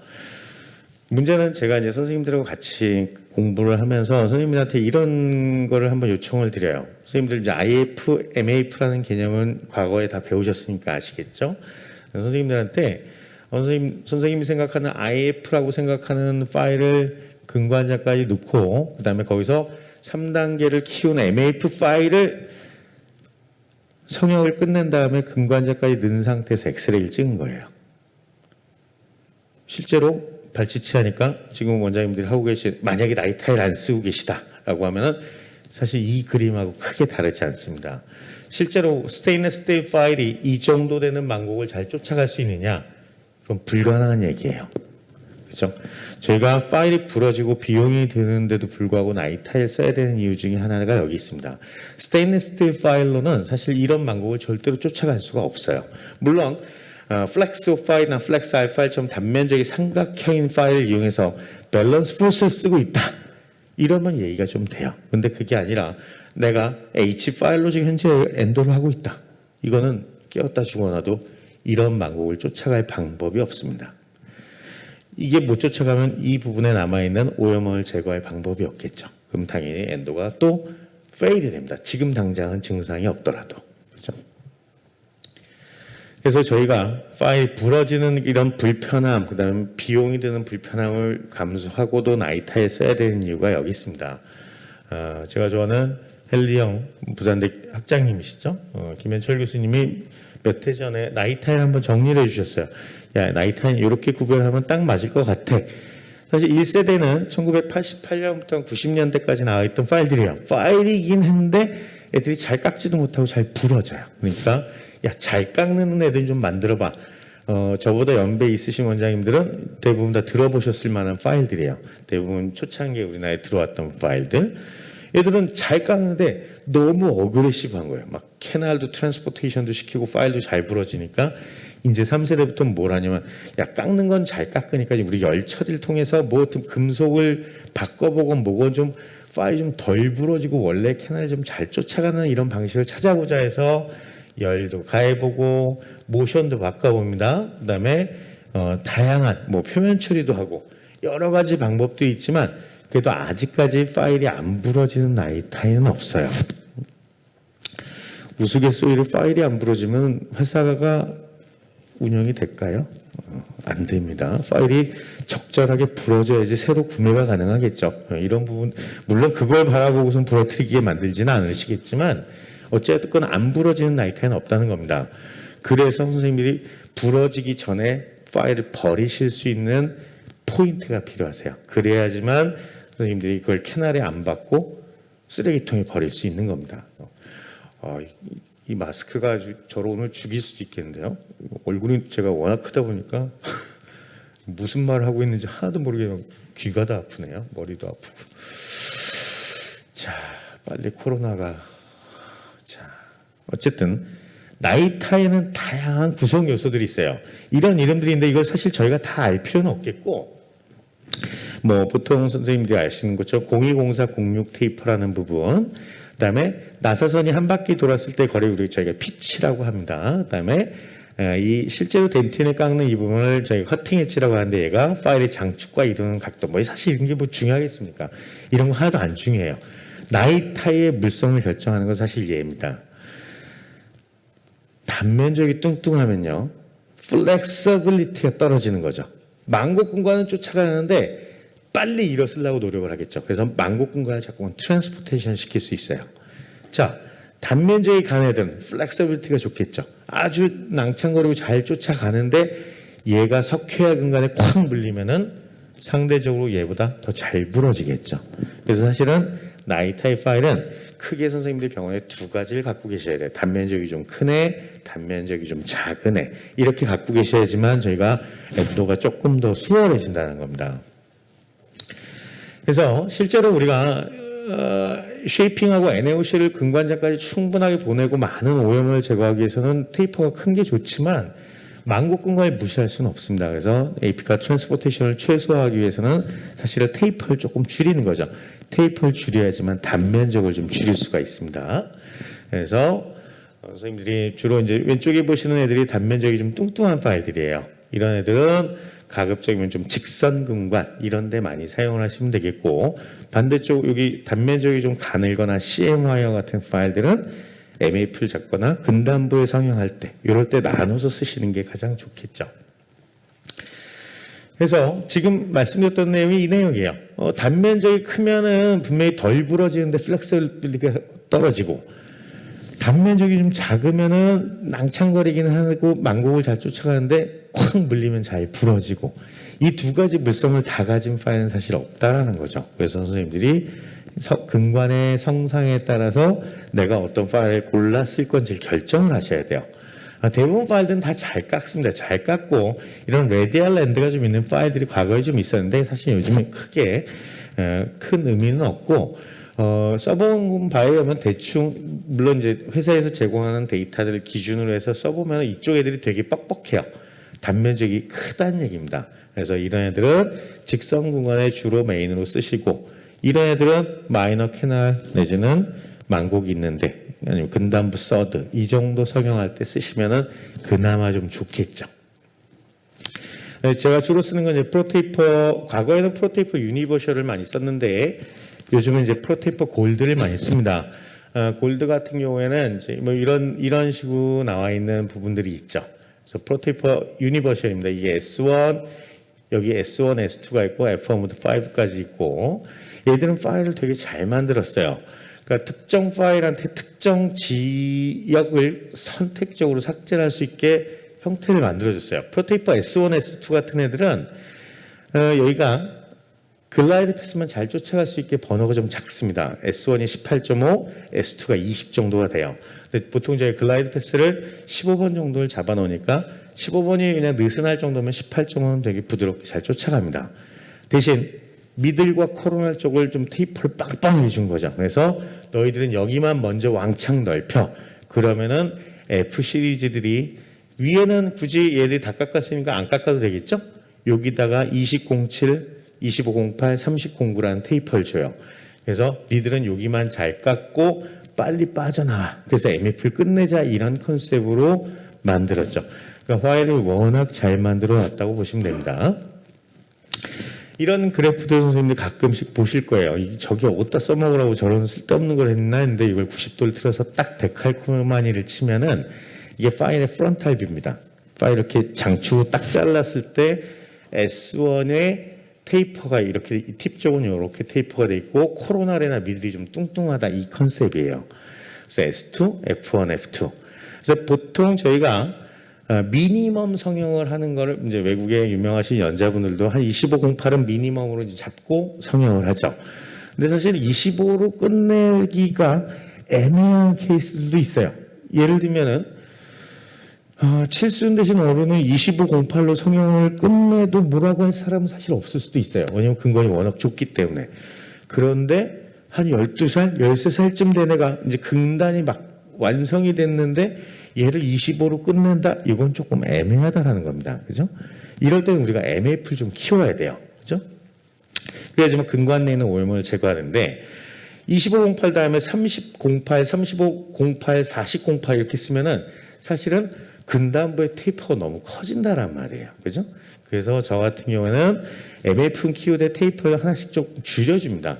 줄여서 치아가 받는 스트레스도 좀 줄이고 파일이 받는 스트레스 좀 줄이고 이러면 사실 서로 윈윈할 수 있는 좋은 방법이거든요. 물론 단점 하나는 공사로 컨티뉴어스를 해야 된다 이런 단점은 있겠죠. 그죠? 하지만 가급적이면 저는 공사로 대부분 마무리를 하려고 노력을 많이 하고 있습니다. 왜냐하면 실제로 우리가 아나토미상으로 04테이퍼를 넘는 치아가 그렇게 많지가 않아요. 근단부에서. 보통 뭐 요 정도 되는데 그다음 하악 중절치 같은 경우는요 거의 3, 4mm가 00 테이퍼인 경우들이 많다는 말이에요. 거기다가 막 08 테이퍼를 계속 때려 넣는다. 이건 사실 조금 무리가 올 수 있다라고 판단을 하는 겁니다. 그래서 제가 원하는 MF를 키워서 저는 테이퍼를 좀 줄이는 방식을 선호를 합니다. 그래서 주로 이렇게 이제 마무리를 많이 하죠. 보통 마이너 캐는 4004 정도로 마무리를 많이 합니다. 자, 우리나라 환자분들이 치아가 조금 외국 분들에 비해서 좀 작아요. 그래서 사이즈가 어느 정도 있으면 F1은 그래도 좀 들어가는데 F2가 죽어도 안 들어가는 케이스들이 간혹 있습니다. 이게 참 뭐가 문제냐면 MF도 커졌고 테이퍼도 커진 거예요. 그죠? 그래서 과거에 고민을 많이 했는데 최근에는 넥스트라는 애가 나오면서 이런 게 확 좀 줄긴 했어요. 그러니까 F1 2007 쓰고선 안 들어가면은 좀 근관이 이건 기준이 선생님들 F1을 넣어보시면 알아요. F1이 헐라덩 갔다 오면 F2로 넘어가시면 되고 와 F1이 이 정도 깎아야 돼 하면은 저는 F2는 아예 포기하고 X2로 넘어가는 거죠. 그래서 쉽게 넘어갈 수 있는 방법을 선택하는 겁니다. 그냥 내가 한 종류만 고집을 하면은 그렇게 성형할 수밖에 없으세요. 그죠? 약간의 이런 베리에이션 선생님들이 줄 수 있다라고 하면 훨씬 더 안전한 방법으로 성형을 갈 수 있는 겁니다. 그래서 이런 프로테이퍼는 뭐 2013년에 이제 프로테이퍼 넥스트라는 제품이 나오죠. 상당히 잘 만든 제품이에요. 넥스트가 이제 X1, X2, X3로 이렇게 구성이 돼 있고요. 주로 마이너 캐널 같은 경우 X3로 끝낼 수 있는 케이스들도 있습니다. 물론 저도 X3로만 끝내는 케이스는 거의 없어요. MF를 대부분 전 CMI로 잡기 때문에 어느 정도 한 번씩 조절을 하긴 합니다. 최근에는 이제 프로테이퍼 유니버셜보다는 골드를 많이 쓰죠. 왜냐하면 골드가 물성이 워낙 좋습니다. 삭제력도 기본적으로 워낙 좋은데다가 약간의 프리커빙을 줄 수 있는 CM 같은 그런 물성을 일부 갖고 있어요. 그래서 필요하면 렛즈를 살짝 지나갈 수 있을 정도의 프리커빙을 우리가 부여할 수 있습니다. 그래서 현재 저는 메인은 프로테이퍼 골드, 그다음에 MF 잡을 때는 하이플렉스 CM을 이제 메인으로 잡고 있죠.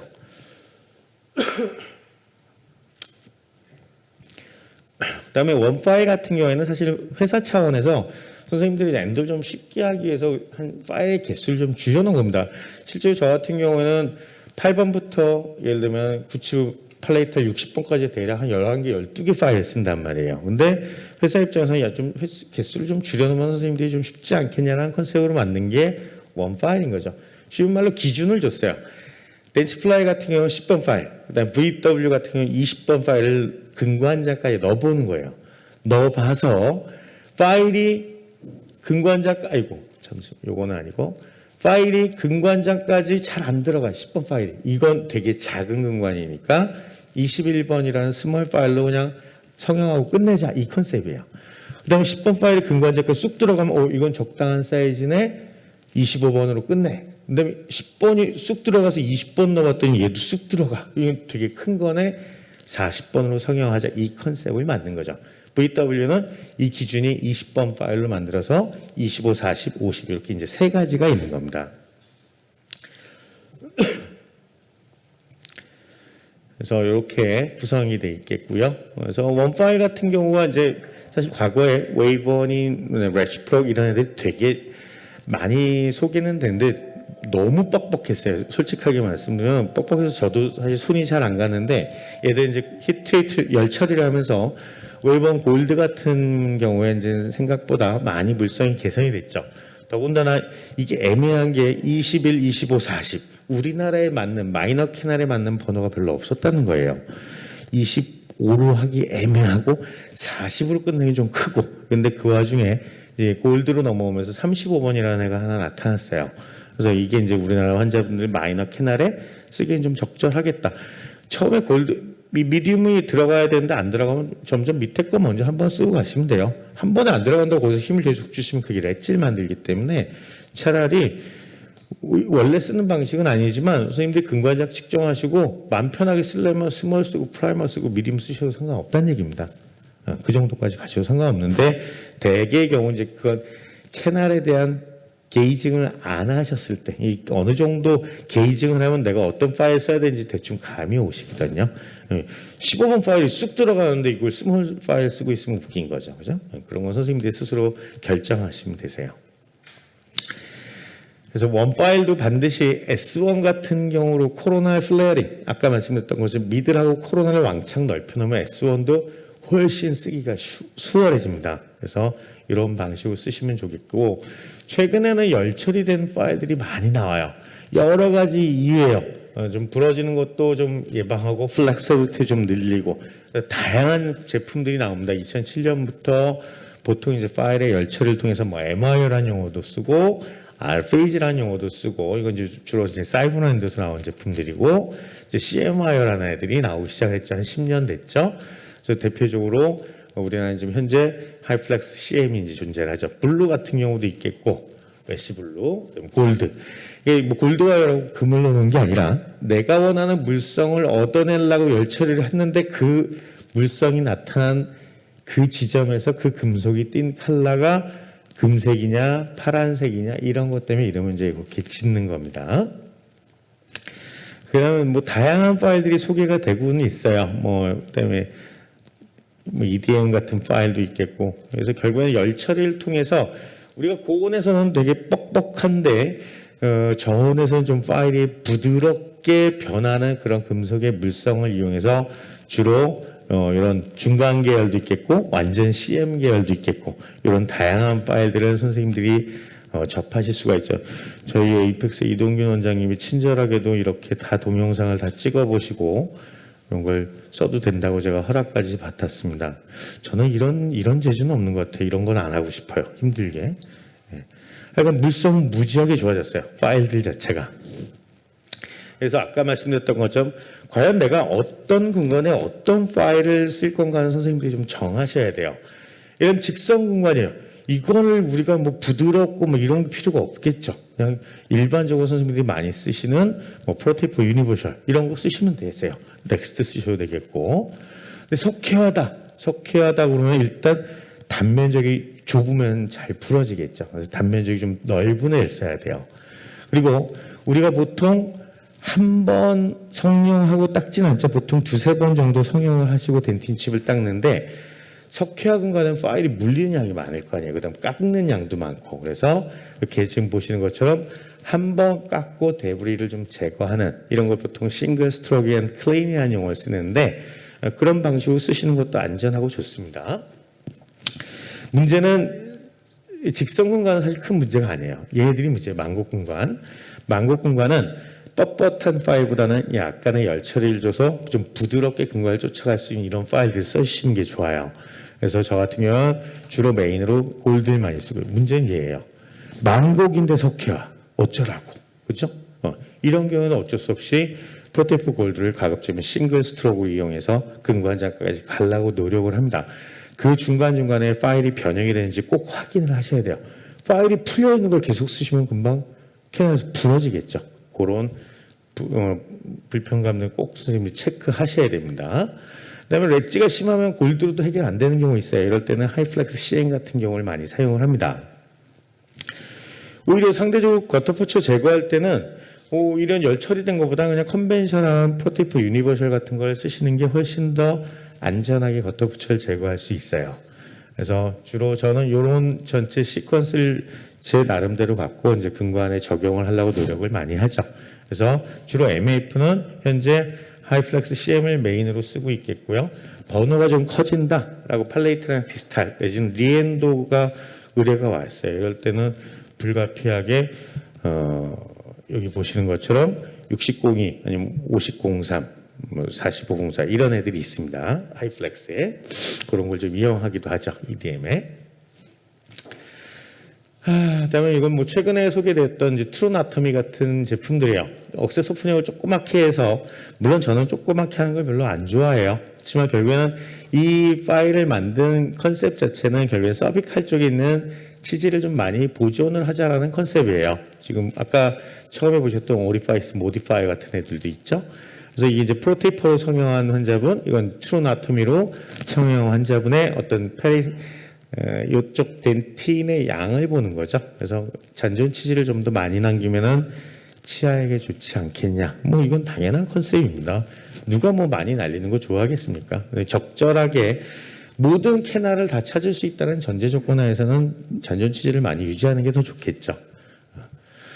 자, 이제 이런 나이 타일의 선생님들이 우리가 선택을 해서 쓰는데 문제는 피곤한 게 얘예요. 이게 안 부러지면 좋은데 자꾸 부러진단 말이에요. 현재 보고 계신 게 제가 다 환자분 입에다가 세퍼레이션 시켰던 거예요. 골치 아프죠. 저게 한번 부러지면 빼기도 어렵고 부러뜨리는데 1초인데 빼는데 2시간이에요. 그죠? 이게 제일 피곤해요. 자, 파일이 부러지는 기전은 크게 두 가지로 저희가 설명을 합니다. 파일이 이렇게 풀렸다는 거는 그나마 좀 새 파일이에요. 새 파일이고 선생님들이 근관에다가 꽉 물렸는데 여긴 물려서 더 이상 안 도는데 여기서 모터가 돌려주는 거죠. 그래서 파일이 풀리는 겁니다. 이걸 우리가 토셔나 스트레스를 받았다라고 표현을 하고요. 상대적으로 파일은 멀쩡하게 댕강하고 부러졌어요. 풀린 데 없이. 이건 뭐냐면은 파일 너무 많이 쓴 거예요.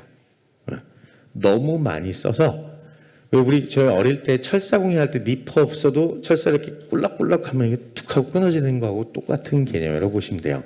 이 두 가지.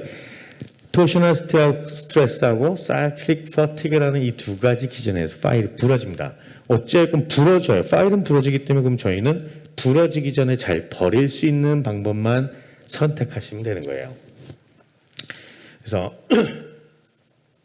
이건 이제 사이클릭 퍼티그에 대한 컨셉인데 보통 이제 저희가 한 칼지가 알아서 뛰었네요.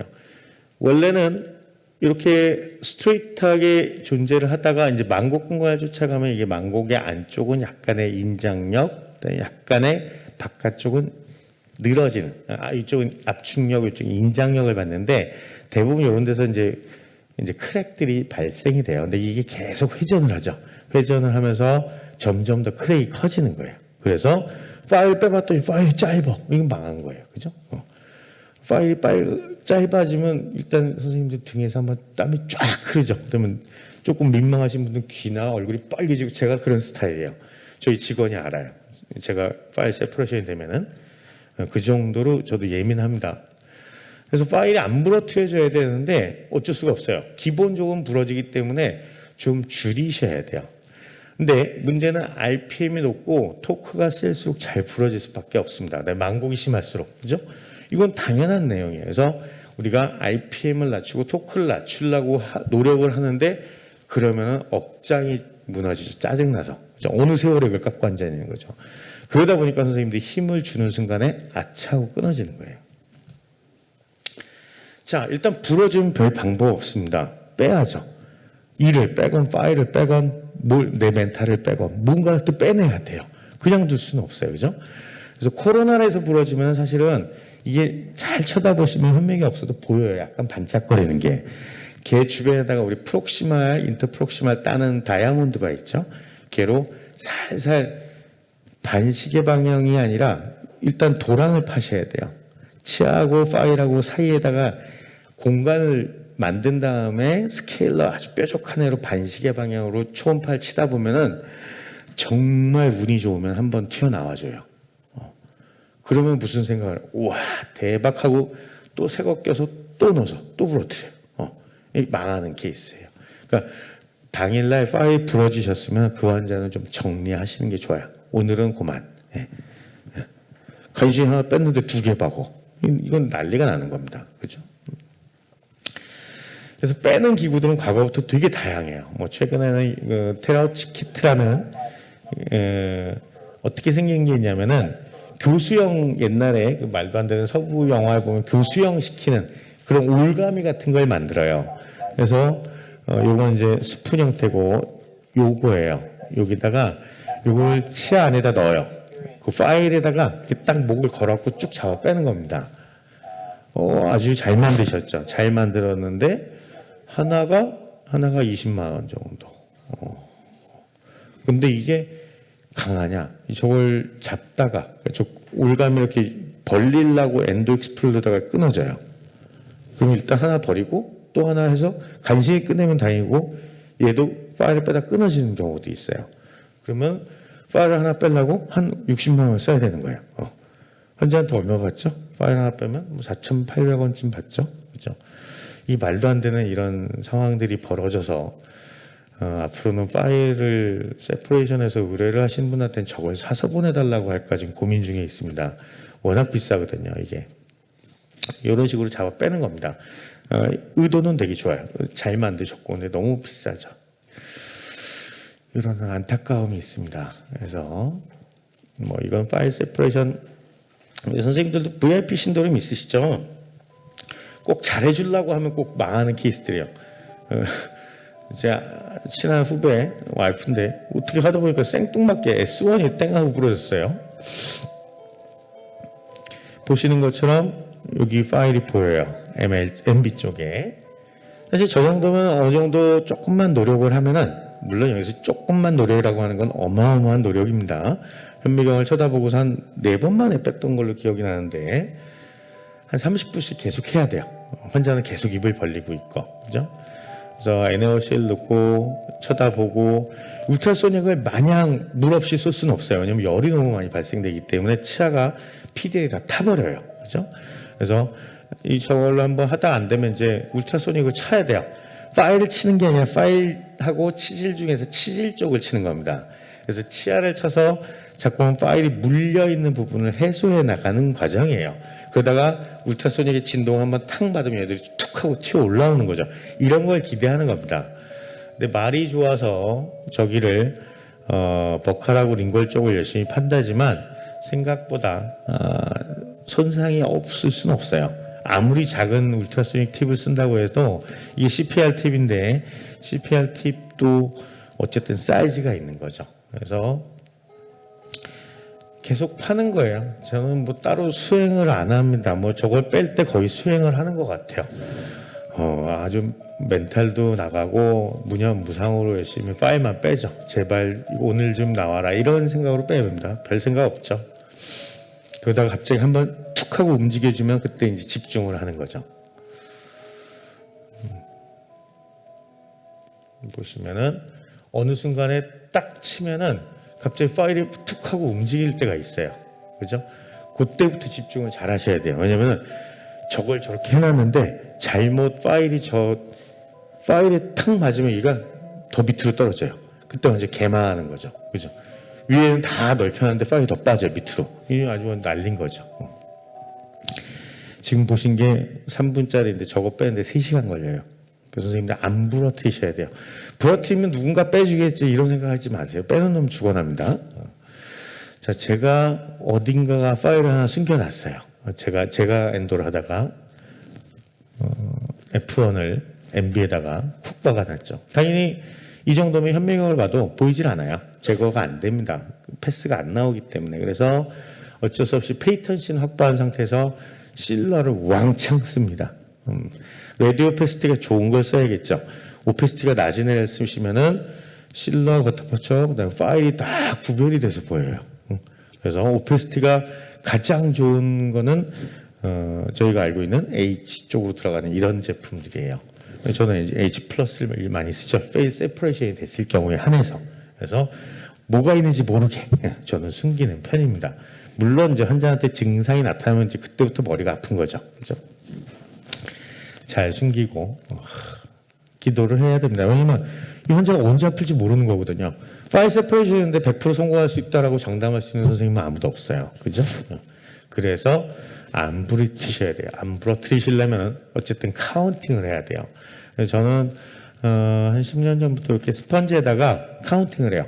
이쪽은 제가 오토클레이브가 되어 있는 파일들을 꽂아놓은 칸이고 이쪽 칸은 제가 오늘 여기서 하나를 끄집어내서 환자분한테 사용하고 옮긴 파일들이에요. 이만큼은 오늘 이제 오토클레이브를 가야 되는 애들이에요. 우리 직원이 여기 번호에 있는 애들, 예를 들면 6번에 있는 애들 다 해서 6번에다 꽂아놔요. 그럼 제가 이 스펀지 전체를 오토클레이브를 넣었다가 빼면은 아침에 제가 요 6번에 있는 애를 7번으로 꽂아요. 어떤 컨셉인지 조금 이해가 되시죠? 그래서 보통 저 같은 경우에는 2개의 근관을 한 번이라고 카운팅을 해서 쉐이핑을 많이 합니다.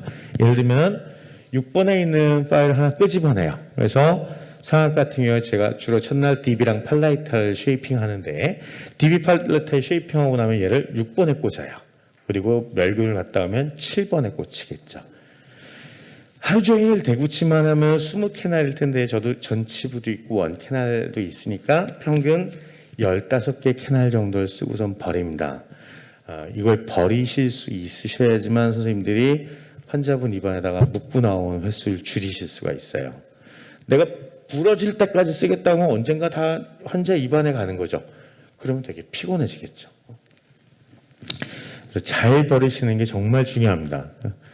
저 같은 경우 이제 파일 최근에 이걸 어떻게 전체 멸균을 할까 해서 제가 델타 클레이브를 쓰는데 그 카세트가 따로 하나 더 사서 그냥 파일을 이렇게 싹 뭉뚱그려서 이 카세트 위에다 올려놨습니다. 그래서 매일 왔다 갔다 이렇게 하는 거죠. 그래서 저 같은 경우는 여기가 이제 프로테이퍼 골드 넥스트 이거는 GP 제거용으로 과거에 프로테이퍼 유니버셜 많이 썼고 요게 이제 핸드 나이타입 파일들이에요.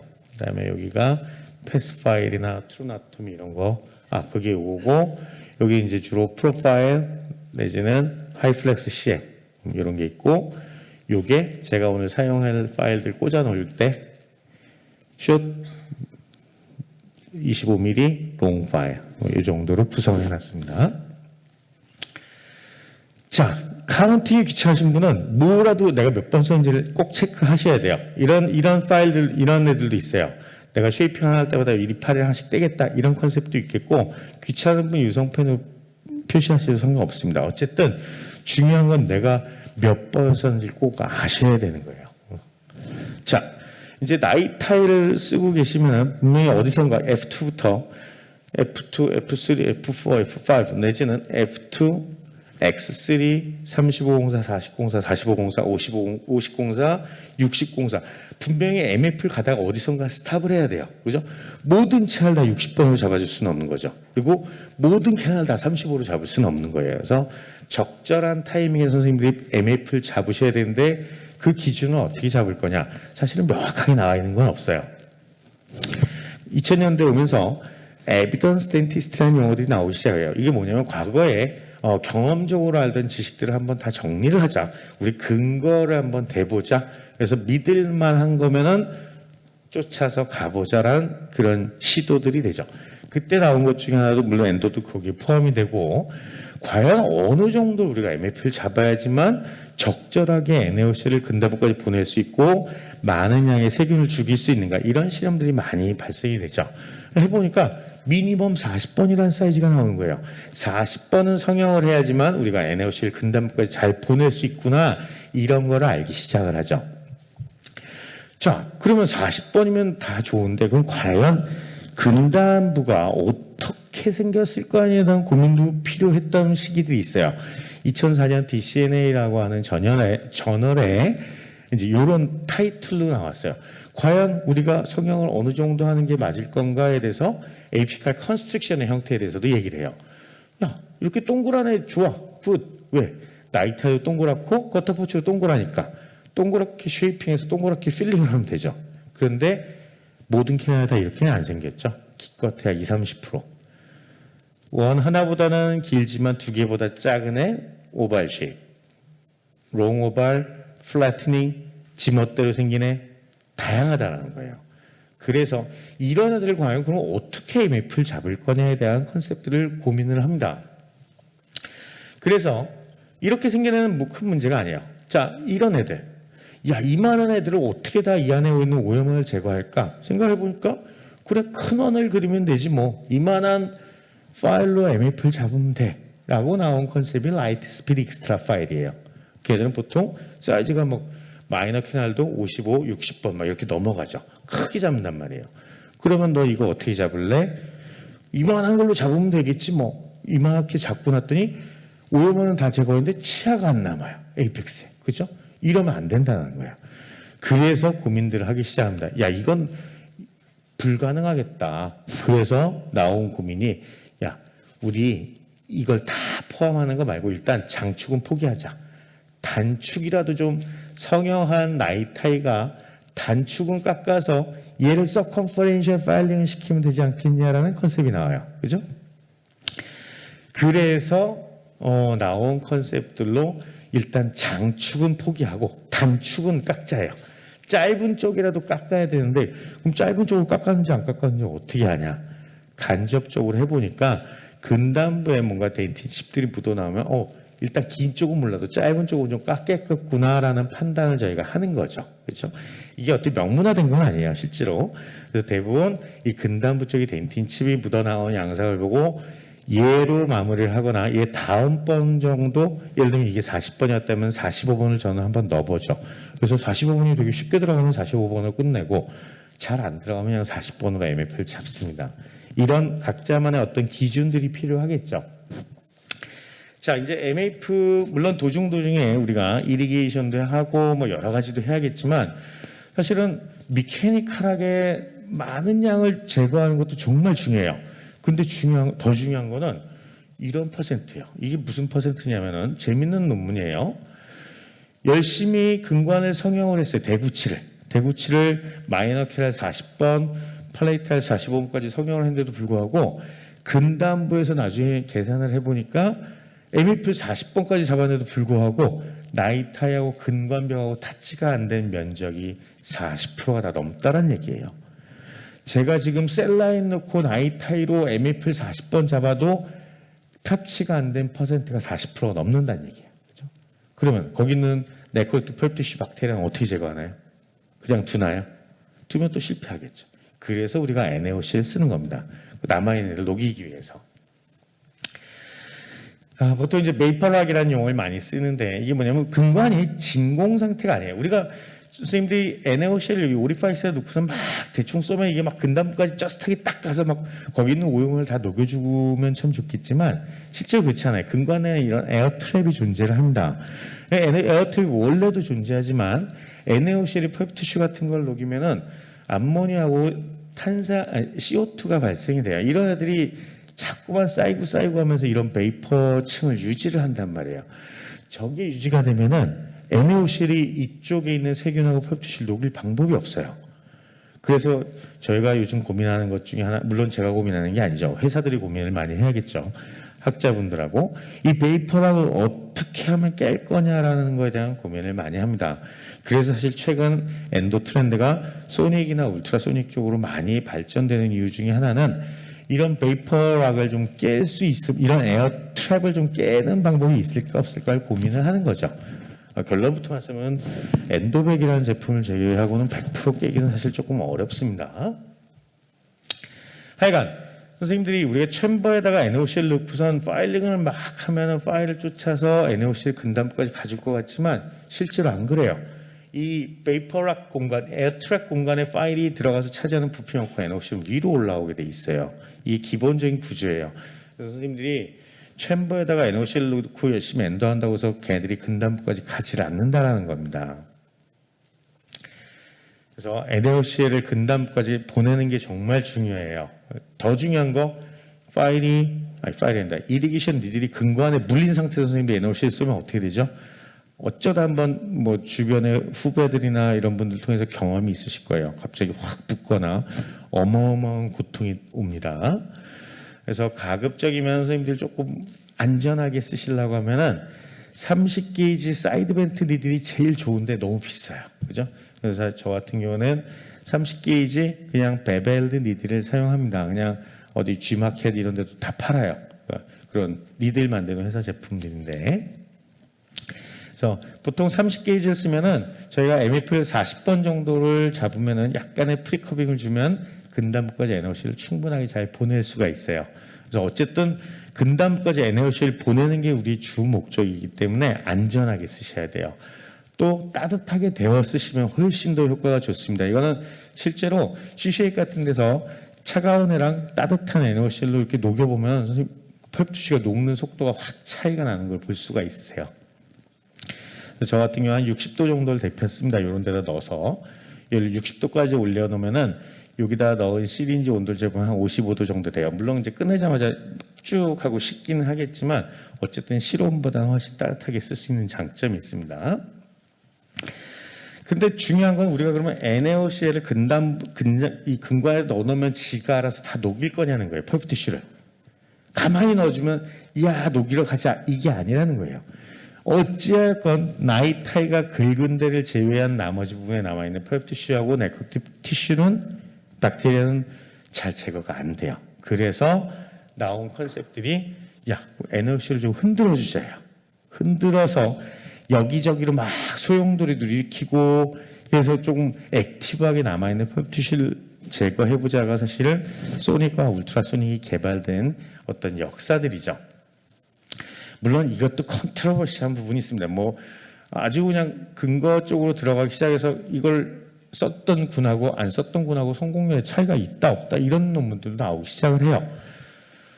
그 기준을 과연 그러면은 이거를 써서 실패를 안 했고 안 써서 실패했냐 이렇게 보기도 애매한 겁니다. 그건 변수가 너무 많은 거죠. 왜냐하면 세균의 성상들도 있고 해부학적인 문제도 있기 때문에 어떤 하나의 논문만 보고선 야 이건 써도 효과가 없어라고 밀고 가는 것도 웃긴 거고요. 야 이건 100% 써야 돼라고 밀고 가는 것도 웃긴 거예요. 그건 아무도 모르는 겁니다. 단지 간접 우리가 정황상 써보니까 펄프티슈를 더 녹일 수 있는 확률이 더 높았다라는 걸 저희가 좀 알고 있기 때문에 저 같은 경우도 임상에서 쓰는 거지 얘를 반드시 써야지 성공률이 높아진다 이런 생각은 저도 사실 100% 동의하지는 않아요. 그렇다고 야 이거 안 써도 돼 이거 쓰레기야 라고 얘기하는 것도 넌센스라는 겁니다. 분명히 효과는 있기 때문에. 그래서 소닉 제품의 대표적으로 이제 엔도 액티베이터 같은 게 있겠고 울트라소닉으로는 이제 DHT 이런 게 이제 제품들이 많이 나오죠. 결국에는 NaOC를 얼마든지 잘 흔들어주자는 컨셉이에요. 이런 제품들. 그래서 결국에는 우리가 최근에 이리게이션을 막 거의 난리 수준으로 많이 나오죠. 특히 이제 중국 제품들이 들어오기 시작하면서 대부분 나이타이 파일도 그렇지만 나이타이가 전 세계 한 100여 정도 되는데 중국에서 막 카피하고 그래서 거의 곱하기 2가 됩니다. 이런 제품들이 많아요. 그래서 어찌됐든 다 주 목적들은 NaOC를 충분하게 흔들어주자라는 그 컨셉이에요. 여기 보이시는 제품들은 다 어느 정도 검증이 되고 쓸만한 제품이니까 걱정은 안 하셔도 돼요. 저도 바이탈 같은 경우에는 엔도액티비터를 많이 사용을 해요. 왜냐면 되게 쓰기 쉽거든요. 그다음에 넘바이탈 같은 경우는 가급적이면 플라스틱 재질의 울트라소닉을 쓰려고 노력을 해요. 왜? 메탈보다는 분명히 플라스틱 쪽이 더 근관자까지 잘 접근할 수 있는 이런 장점들을 갖고 있습니다. 그래서 선생님들 데모 같은 데 왔다 갔다 하시면서 한번 써보세요. 괜찮습니다. 이건 뭐냐면 저는 이런 걸 되게 좋아해요. 살라이바 이젝터에다가 요즘 이제 이렇게 개량이 됐는데 리들 팁을 하나 꽂아놓으면 이게 페이퍼 포인트 역할을 해요. 살라이바 이젝터를 꽂아갖고선 쭉 캔에다 넣었다 빼면은 페이퍼 포인트 한두 개 정도로 드라이가 됩니다. 저는 거의 매번 쓰고 있고. 그래서 결국에 이제 우리가 이제 이리게이션 이런 부분까지 오면 캐날 필링을 하셔야 돼요. 캐날 필링을 해야 되는데 정작 중요한 거는 사실 얘들이에요. 내가 현재 선택한 마스터콘이 근관자까지 가야 돼요. 가야지 뭔가 필링을 할 수 있는 건데 근관자까지 갔는데도 불구하고 콤핏이 없어요. 그러면 선생님들이 무슨 생각하면 조금 콤핏이 있는 뚱뚱한 애를 그냥 선택해버려요. 근관자까지 안 가도. 근관자까지 마스터콘이 안 가면 그 하방부는 데드 스페이스가 되는 겁니다. 그죠? 실러도 거기까지 다 100% 간다고 보장을 못 하잖아요. 당연히 거기 엑시데이팅 게 있고 이러면 세균들이 남아있으면 또 배지가 되는 거죠. 그래서 가급적이면 마스터콘이 근관자까지 가면서도 콤핏을 꼭 느끼셔야 돼요. 중요한 건 저희가 엔도를 열심히 하려고 하는데 제품에 허용 오차라는 게 존재를 해요. 지금 보시는 것처럼 나이타이 워터포처는 형태학적으로 좀 모양이 다르기 때문에 조금 짧게 들어갑니다. 이거는 번호대가 커질수록 좀 더 이런 양상들이 많고요. 특히 저처럼 이제 블레이드로 잘라 쓰는 경우는 더 약간씩 더 그럴 수 있겠죠. 나이타이도 이제 메탈이다 보니까 메탈은 다 허용 오차를 줘요. 왜? 얘를 깎는 애도 마모가 올 거잖아요. 그래서 보통 플러스 마이너스 0.01을 주는데 이 얘기 뭐냐면 이 파일이 60번으로 제조가 될 때는 58에서 62번 사이로 제조가 됩니다. 이 뜻이에요.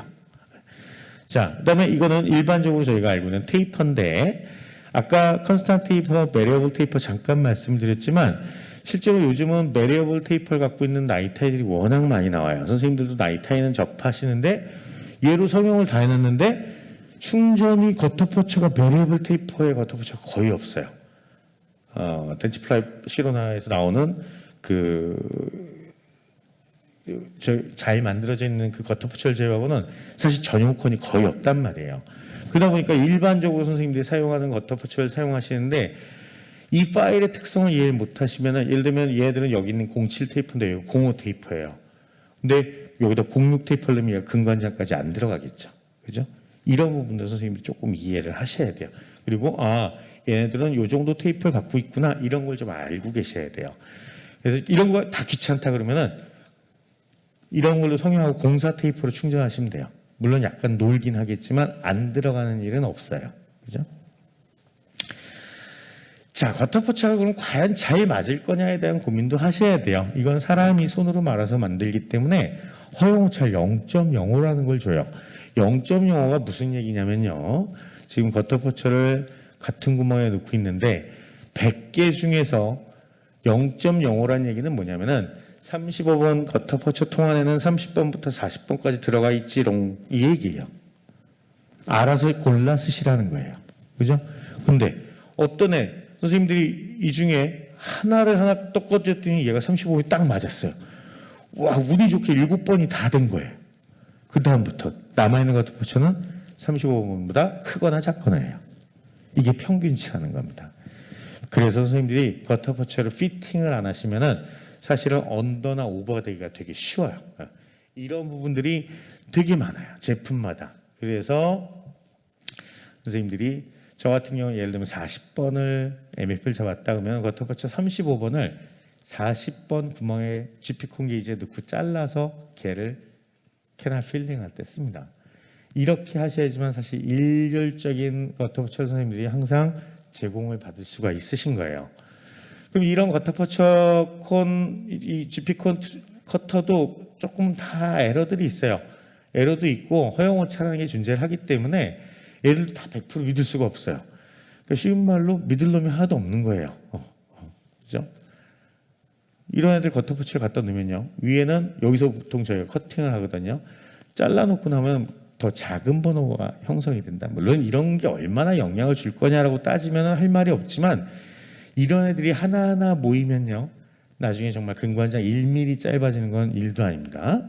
여기 0.0이라는 것도 허용오차라는 것도 마찬가지예요. 우리나라 룰러가 또 이제 좀 어설픈 게 많죠. 막 사이즈가 하나도 안 맞아요. 이런 애들이 다 모이면서 선생님들이 열심히 엔도를 해도 어떤 애는 짧고 어떤 애는 길고 이런 애들이 막 발생이 되는 거예요. 제가 생각해 보기에 엔도는 재료가 많고 기구가 많은 게 중요한 게 아니라 지금 마지막에 말씀드렸던 내용, 거터 퍼츠를 얼마만큼 피팅을 해서 금관장까지 들어가면서도 콤핏이 있어야 돼. 컨티뉴스 웨이 컴팩션이라는 건 정확하게 냉정하게 뭐냐면 원콘 테크닉이죠. 원콘 테크닉이고 마스터콘을 금관장까지 하나 넣어놓고 열을 가해서 밑에 3mm만 남겨놓고 상부에 있는 거터 퍼츠를 끄집어내야 되는데 밑에 콤핏이 없으면 지질 때 다 딸려 올라오겠죠. 그죠? 그래서 이 두 가지예요. 마스터콘이 금관장까지 들어가고 콤핏이 있게만 만들어줄 수 있으면 사실 재료나 기구가 중요한 게 아니에요. 이거에 대한 컨셉을 선생님들이 이해를 하시면은 사실 엔도가 이렇게 어렵지 않습니다. 근데 이게 안 되니까 일단 콤핏부터 보시려고 하는 경우가 많아서 짧은 겁니다. 그죠? 이런 경우들이 상당히 많죠. 그래서 겉터포츠가 노라도 안 되고 남아도 안 되고, 그죠? 저스트하게 우리가 보통 피팅이 좋다고 하죠. 이런 부분들이 되게 중요한 겁니다. 이게 돼야지만 결국에는 우리가 엔도를 잘 마무리할 수가 있죠.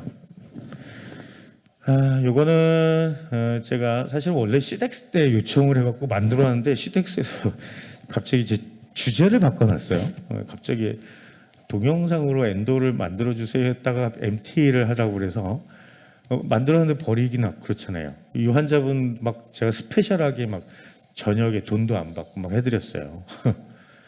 물론 이제 찍으라고 고생을 했지만 지금 보시는 것처럼 보통 저 같은 이게 TR62C라는 그 바예요. 일반적으로 주로 많이 쓰는 일본 제품인데 왜 쓰다 보니까 그렇게 일본 제품을 쓰게 되는데 뭐 여기서 그런 얘기는 할 필요가 없겠지만 하여간 인레이 프랩 하듯이 그냥 쭉쭉 파고 내려갑니다. 도중에 미러가 자꾸 바뀌는 이유가 자꾸 물이 좀 많이 튀어서 조금 더 좋은 미러를 써보려고 이제 이것저것 써보는 거다가 이제 귀찮아서 일반 미러도 쓰고 막 이럽니다. 그래서 이 환자분 제 기억엔 3비짓에 마무리를 했던 것 같아요. 그래서 첫날 일단 억세스 오프닝하고 저는 첫날 웬만해서는 그 약속이 돼 있어도 파일링을 많이 안 하려고 노력을 해요. 왜냐면은 바닥 정리, 플로어 정리와 오리파이스를 얼마큼 잘 만들어 놓느냐에 따라서 다음번이 쉬워지거든요. 그래서 첫날은 가급적이면은 그냥 오리파이스 오프너 나이타이 정도까지만 쓰고 대부분 핸드 파일은 잘 안 씁니다. 물론 지금 기준은 4캐널 다 건드렸을 때 얘기해요. 예를 들면 2개의 근관만 건드리면 첫날 2개 근관은 근관장 재고 MF까지 잡습니다. 자, 지금 여기 보시면 아시겠지만 조금 더 가야겠네요. 이 동영상은 도중에 잘못 건드리면 다시 처음부터 가야 돼요. 그래서 제가 조심스럽습니다. 지금 엔도지바 같은 걸로 자, 지금 선생님들이 주로 많이 보시는 거는 어디를 많이 보시게 되면 이 부분을 많이 파게 돼요. 이게 뭘까 하고 파거든요. 이게 메지알 쪽에 있는 덴틴 셰프 쪽이에요. 실제 팔레이탈은 여기가 펄펄 플로어고 여기서부터 이쪽을 더 연장을 하셔야 돼요. 대부분 선생님들이 상하 구치부 엔도 하시다 보면 이쪽에 대한 삭제가 적으니까 자꾸 메지알 쪽을 파요. 메지알 쪽을 파다가 메지알 쪽 퍼포레이션을 많이 일으키십니다. 그래서 제일 중요한 건 펄펄 플로어를 찾으셔야 돼요. 이 플로어 기준으로 팔레이탈은 이쪽에 있겠고 DB는 여기, MB는 여기 이렇게 기준을 가지셔야지만 엄한 데를 안 판다는 겁니다.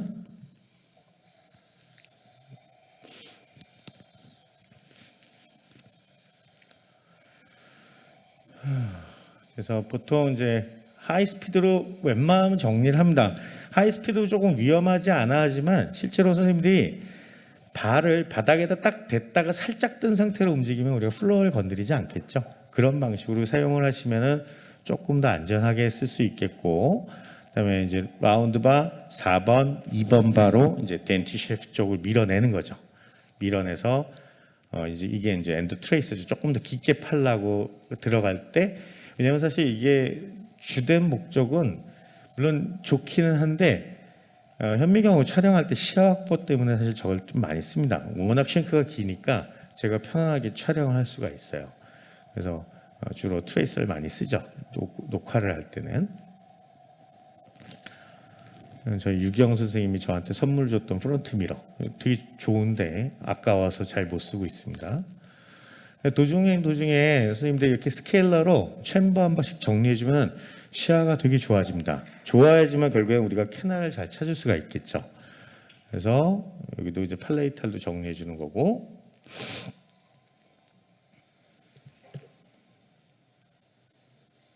여기를 사실 빨리 엔도지바로 정리하셔도 상관은 없으세요. 얼마든지 쓰실 수 있는데 조금 안전하게 쓰려고 로우 스피드를 쓰는 거고, 자신 있으시면 하이 스피드로 한 번에 쭉 밀어버리시면 되겠죠.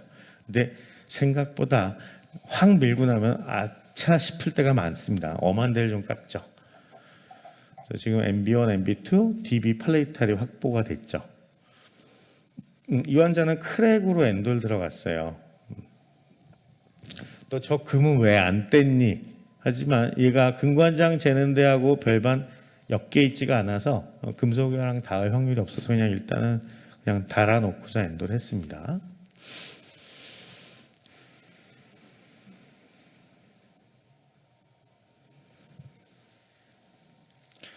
30분씩 3번을 찍었던 것 같아요. 그걸 30분으로 줄였으니까 많이 줄인 건 아니세요. 전 과정을 한번 쭉 보시는 겁니다. 그래서 이제 엔도 익스플로러 혹시 펄프 티슈 남아있는데도 한번 확인을 하는 거고, 내가 어디다가 원플레어 같은 걸 넣어야겠구나라는 걸 한번 보는 거죠. 이거 이제 트레이서 조금 더 쓰는 겁니다. 어쨌든 나이 타일을 최소한 쓰려면 우리가 쓰고 있는 라운드 바를 최대한 많이 쓰면 되는 거예요. 근데 번호가 너무 큰 걸 넣으면은 플로어 삭제가 좀 많아지겠죠. 그래서 작은 번호를 많이 선호를 합니다.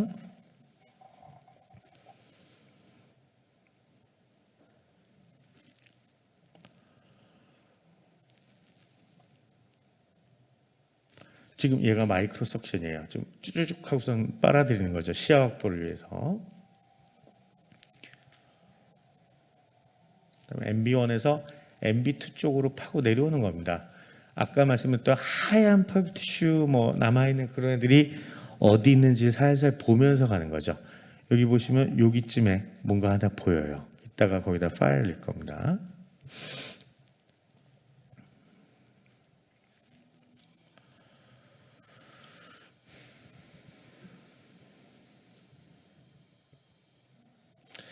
왜 이렇게 흔들면서 찍었냐 하지만 실제로 진료를 하면서 저걸 보면서 동영상을 보면서 이게 안 흔들린다는 건 사실 전문 업체가 해주기 전에는 사실 거의 불가능해서 조금 정신이 없기는 하세요.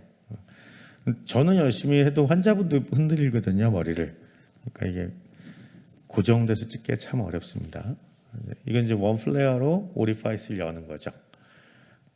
지금 파일 거의 사용 안 하고 그냥 슬쩍 확인만 하고 여기가 맞네 그러면 바로 원 플레이어를 넣죠.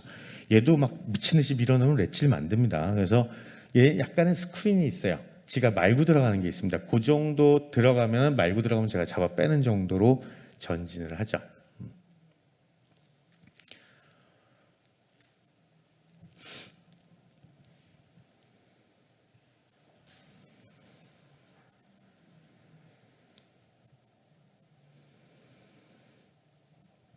보통 환자분들은 DB 팔레이탈, MB1, MB2 묶어서 하는데 이 환자만큼은 빨리 마무리를 하고 동영상을 좀 최소한 줄여야 돼서 그냥 4캐나를 같이 성형을 하는 케이스입니다. 대개는 이렇게 나눠서 합니다.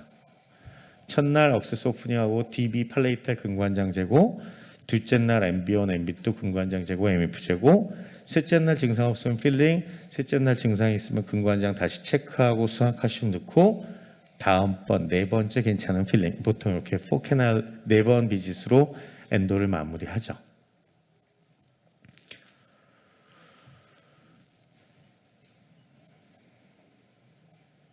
얘도 지금 원 플레이어로 여는 겁니다. 사실 첫날 선생님들이 시간을 얼마나 투자를 많이 하냐에 따라서 엔도가 되게 편해질 수도 있고 정말 지옥 같은 길을 가실 수도 있어요. 핸드 파일이 편하게 안 들어가는데 그걸 뭔가로 핸드 파일로 계속 해결을 하려고 하면은 파일만 부러진단 말이에요. 핸드 파일이 되게 부드럽게 쑥 하고 떨어질 수 있을 만큼 만들어 놓으시는 게 되게 중요해요.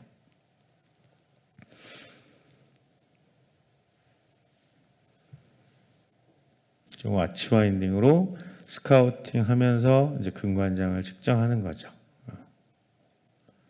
지금 여기서 소리가 안 되지만 지금 띠 소리가 나는 건 이제 제로 사인이 왔다는 얘기입니다. 그래서 최대한 내가 쉐이핑 할 레퍼런스 포인트 쪽으로 당겨서 근관장을 측정을 하죠. 8번을 넣는데 막 너를 띄어요 파일이. 이건 너무 근관이 크거나 파일이 너무 작은 경우였죠. 이럴 때는 10번으로 바꿔서 재거나 15번까지도 잴 수도 있습니다.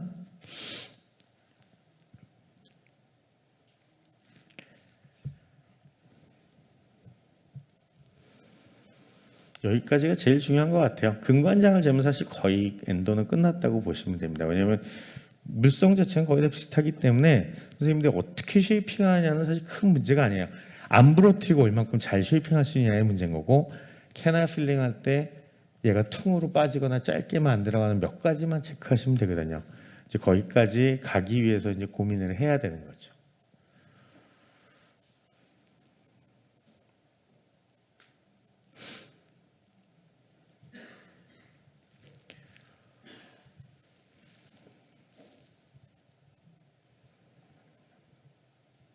지금 이게 이제 MB2가 들어가는 겁니다. 실제로 너는 왜 저기서부터 저 훅을 걸어놓고 시작하니 하지만 실제로 해보시면은 약간 석회화돼 있는데 훅을 중간부터 걸고 들어가면 얘가 하나의 가이드 역할을 해줍니다. 버티칼이 낭창거리는 걸 좀 잡아주면서 밀고 내려갈 수 있기 때문에 버티칼 힘을 조금 더 줄 수 있는 장점이 있죠.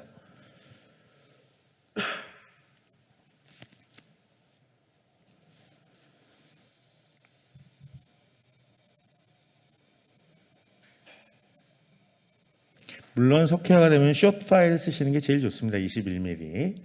근데 저도 지금 숏 파일이 어디가 있는지 찾지를 못해서 헤매고 있습니다. 저희 병원에서 저만 잘 몰라요. 저희 병원을 다 어디가 있는지 숨어는 있는데 찾지를 못하고 있습니다.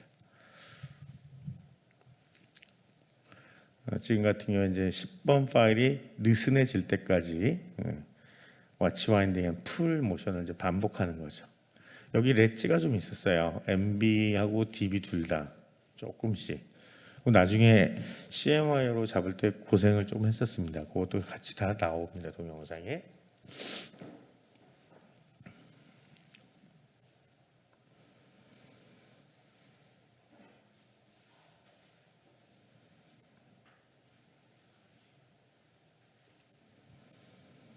저 과정이 정말 중요합니다. 핸드 파일이 돼야지 엔도가 되는 거고 핸드 파일이 안 되면 안 되는 거고요. 저 가끔 그런 얘기 들어요.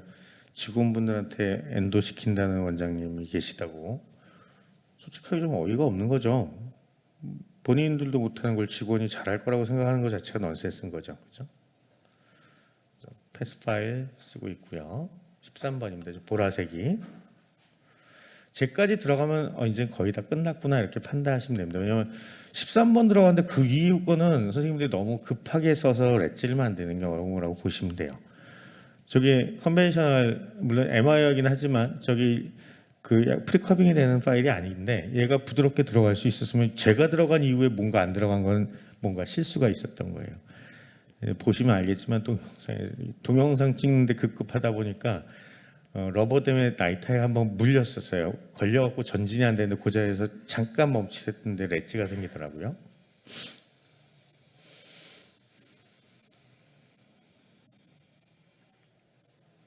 S1입니다.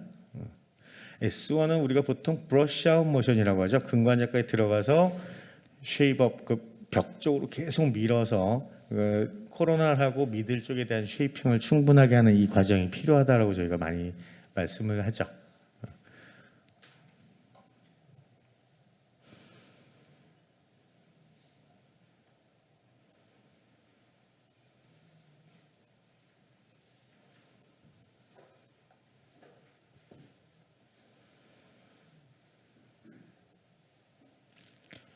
S1, S2만 충분하게 잘 쓰시고 나면 사실 그 이후 번호는 그렇게 어렵지 않게 잘 쫓아 들어갑니다. 이제 근관이 좁으면 F2가 잘 안 들어간다 이 정도.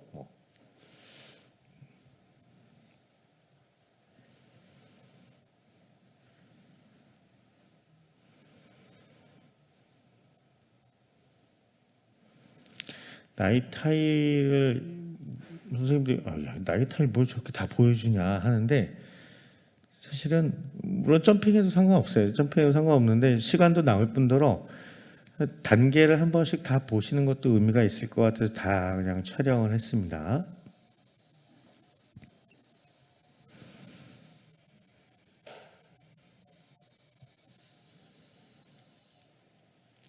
이제 S2가 들어가는 겁니다. 프로테이프 골드.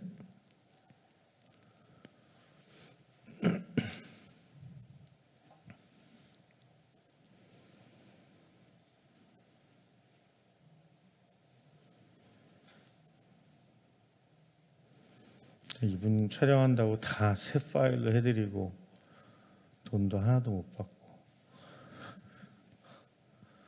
여기서 찍다가 부러지면 아주 황당한 거죠 파일이. 그래서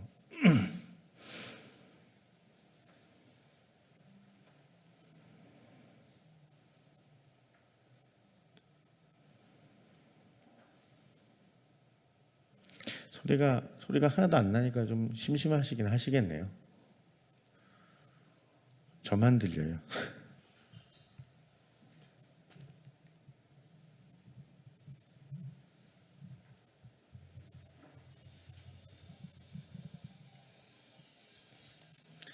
이리게이션 자주 그리고 많이 하실수록 좋습니다. 보통 저 같은 경우 OCC 시리즈인데 대구치 기준으로 최소한 2-3개 이상은 사용을 합니다.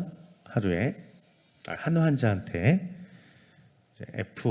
F1부터는 저희가 보통 키스 앤 세이 굿바이라는 용어를 많이 하죠. 그냥 근관자까지 들어왔으면은 여러 번 왔다 갔다 하지 말고 딱 빼라. 이건 사실 그 컨벤셔널 나이타입 때 얘기예요. 이렇게 약간의 물성 열 처리가 되어 있는 나이타입까지 굳이 그렇게는 안 하셔도 되는데 저 습관이 돼갖고 자꾸만 한 번만 찍고 오는데 오히려 펄티슈를 조금 더 과감하게 제거하기 위해서는 한두 번 정도 더 움직이는 것도 나쁘지 않다고 봅니다.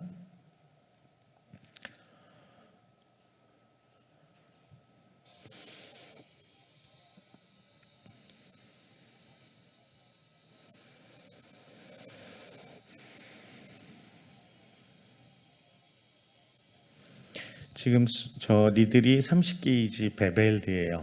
저게 이제 꺾어 쓰는 건 제일 긴 근관 기준으로 좀 꺾습니다. 그래서 좀 짧은 애들은 좀 짧게 쓰려고 노력을 하고 지금 F2까지 들어가고 있는 거네요.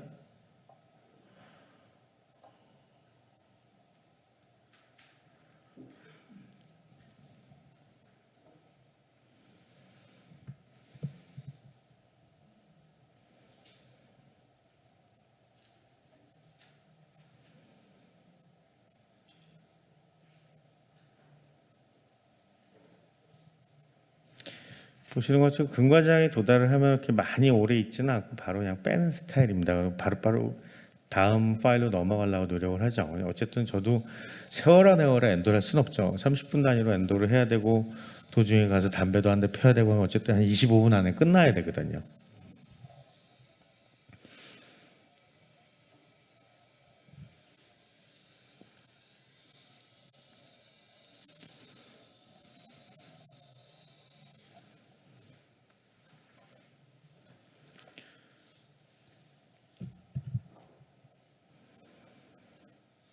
플레이타임 먼저 F3까지 갔고요. 이제 이게 첫날 아마 마무리였던 것 같습니다. 열심히 이리게이션만 해주고 있는 거 보니까.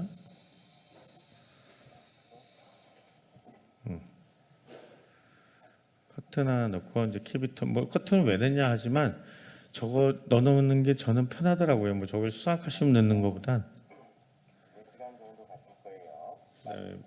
마치 4시간 간다는 설명해주고 이쪽으로 먹지 말라고 얘기해주고 아프면 브루펜 먹으라고 얘기해주고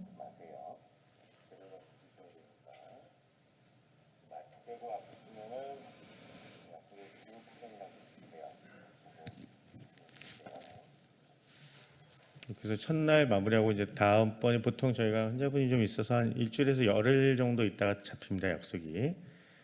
그래서 두 번째 날 내원에서 이제 마취부터 하고 러버댐 걸고 그리고 이제 엔도 시작하는 거죠.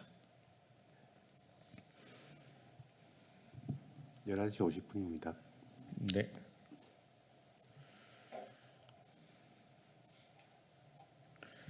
아까 말씀드렸듯이 이 동영상은 도중에 스탑이 안 돼서 그냥 끝까지 가겠습니다.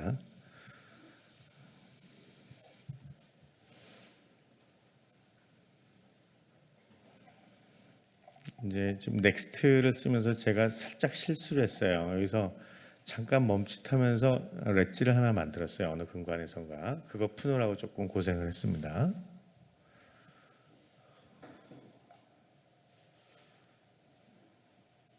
골드까지는 원래 골드 와이어 자체가 잘 쫓아가는데 넥스트가 이제 M 와이어로 약간 좀 뻣뻣하거든요. 그걸 제가 뭔가 잠깐 딴짓하다가 렛지를 만들어서. 이건 초록색으로 보이는 게 이제 하이플렉스 CM입니다. CM 와이어로 이제 MF를 잡는 거죠.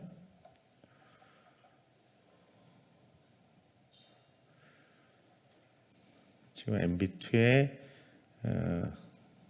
리캡슐레이션 근관자까지 잘 들어가는지 그런 거 확인을 하는 것 같습니다. 근데 지금 핸드 파일 35번까지 나온 거 보니까 제가 MB2에다가 X3 쓰다가 렛지를 만든 것 같아요. 저는 핸드 파일을 쓰긴 쓰는데 다 나이타이로 되어 있는 핸드 파일을 씁니다. 주로. 물론 처음에 들어갈 때는 8번, 10번, 15번은 다 그냥 컨벤셔널 K 파일을 사용을 하고요. 지금 같은 경우 렛지를 핸드 나이타이를 풀고 다시 한번 프리커빙을 끝쪽으로 살짝 줘서 35번 이제 근관자까지 들어가는지 확인을 하는 거죠.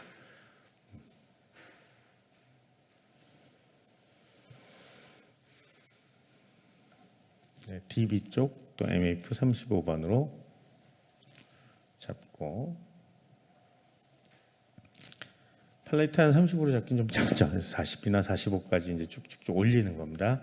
올리면서 데브리의 양상을 보는 거죠. 지금 DB도 40번까지 갔네요. MB 얘를 다 40으로 잡았나 봅니다. MB, MB2, DB를. 그 기준은 아까 말씀드렸던 것처럼 그 파일 끝에 데브리가 묻어 나오는 정도, 이 정도를 이제 보고 결정을 하는 거죠.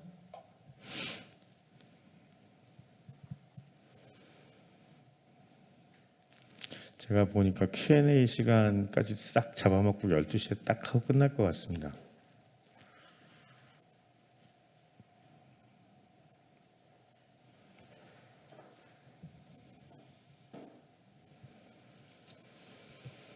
팔레이트는 40번이 좀 작아서 이제 45번이나 이제 50번 이게 데브리 양상을 보고 지금 살짝 보시면 끝에 조금 묻어 나왔는데 이럴 때 50번 한번 넣어본다는 얘기입니다. 그래서 50번이 의외로 쑥 들어가네 하면은 저는 그때 50번으로 MF를 잡죠.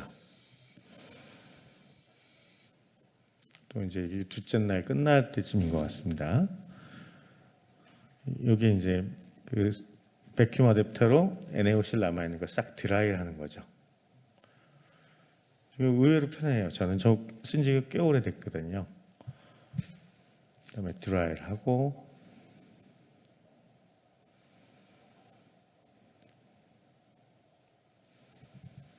여기 이제 빠진 것 중에 하나가 이제 울트라소닉 쓰는 거, 그다음에 EDTA 쓰는 거 이런 게 빠지긴 했지만 웬만하면 그런 과정들 생략 안 하시는 게 좋습니다. 캐널 필링 직전인 것 같습니다.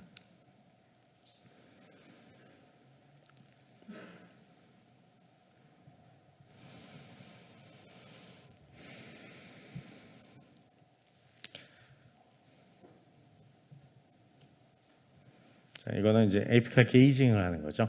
에이피칼 게이징을 핸드 나이타입 파일로 제가 아까 40번으로 에이피를 잡았으니까 40번 핸드 나이타입 파일이 근관자까지 잘 들어가는지 한 번씩 확인을 하는 겁니다. 저게 안 들어가면 마스터콘이 안 들어갈 수도 있겠죠. 그죠? 그래서 일단 커터포처가 들어갈 수 있는지 먼저 확인을 하는 거죠. 또한 하나의 의미가 이제 에이피칼 클리어링이라는 개념이 그죠? 맨 끝에 있는 분 저 봤습니다. 표 봤어요. 예. 그다음에 이제 GP콘 게이지다가 이걸 4개 근관을 다 보실 필요는 없고 이제 마스터콘 하나 정도 캐널 필링하는 것까지만 딱 보고 마무리를 하겠습니다. 그러면 55분이면 끝날 것 같습니다. 보통 저렇게 이제 GP콘 게이지 넣고 튀어나온 부분을 이제 블레이드로 댕강 자르죠.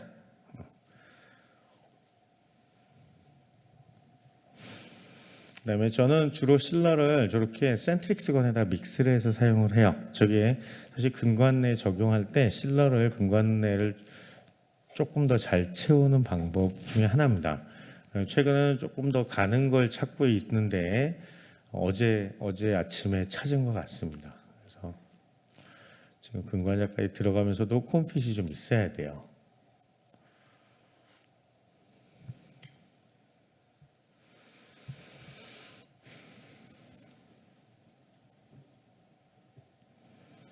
저는 다 공사 테이퍼 마스터콘을 꽂습니다. 보통 2개씩 하는데 이날 캐널 필링을 빨리 끝났어야 됐거든요.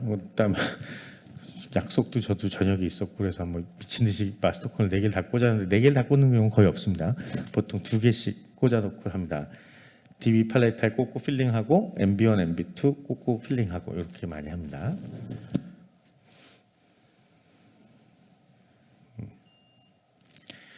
이런 일련의 과정을 통해서 저희가 캐널 필링을 합니다. 뭐 사실 어려운 내용은 아닌데 그렇다고 마냥 쉬운 것도 아니에요. 하지만 아까 마지막에 말씀드렸던 그런 기본적인 원칙을 조금 지키시면은 사실은 그렇게 어렵지 않게 엔도를 마무리하실 수가 있으니까 선생님들 조금 더 기운 내셔서 엔도에 관심을 좀 가져주시면 감사하겠습니다. 여기저기서 빨리 끝내라는 사인이 들어와서 요 소리만 딱 보고 끝낼게요. 잘 안 끊어지는 경우가 많아요. 그럴 때는 그냥 핀셋으로 잡아 빼시면 돼요. 저걸 누른 상태에서. 예. 저는 컨티뉴어스 할 때 열을 생각보다 많이 가하진 않습니다. 이런 식으로. 고생하셨습니다. 2시간 동안 공부하시느라고.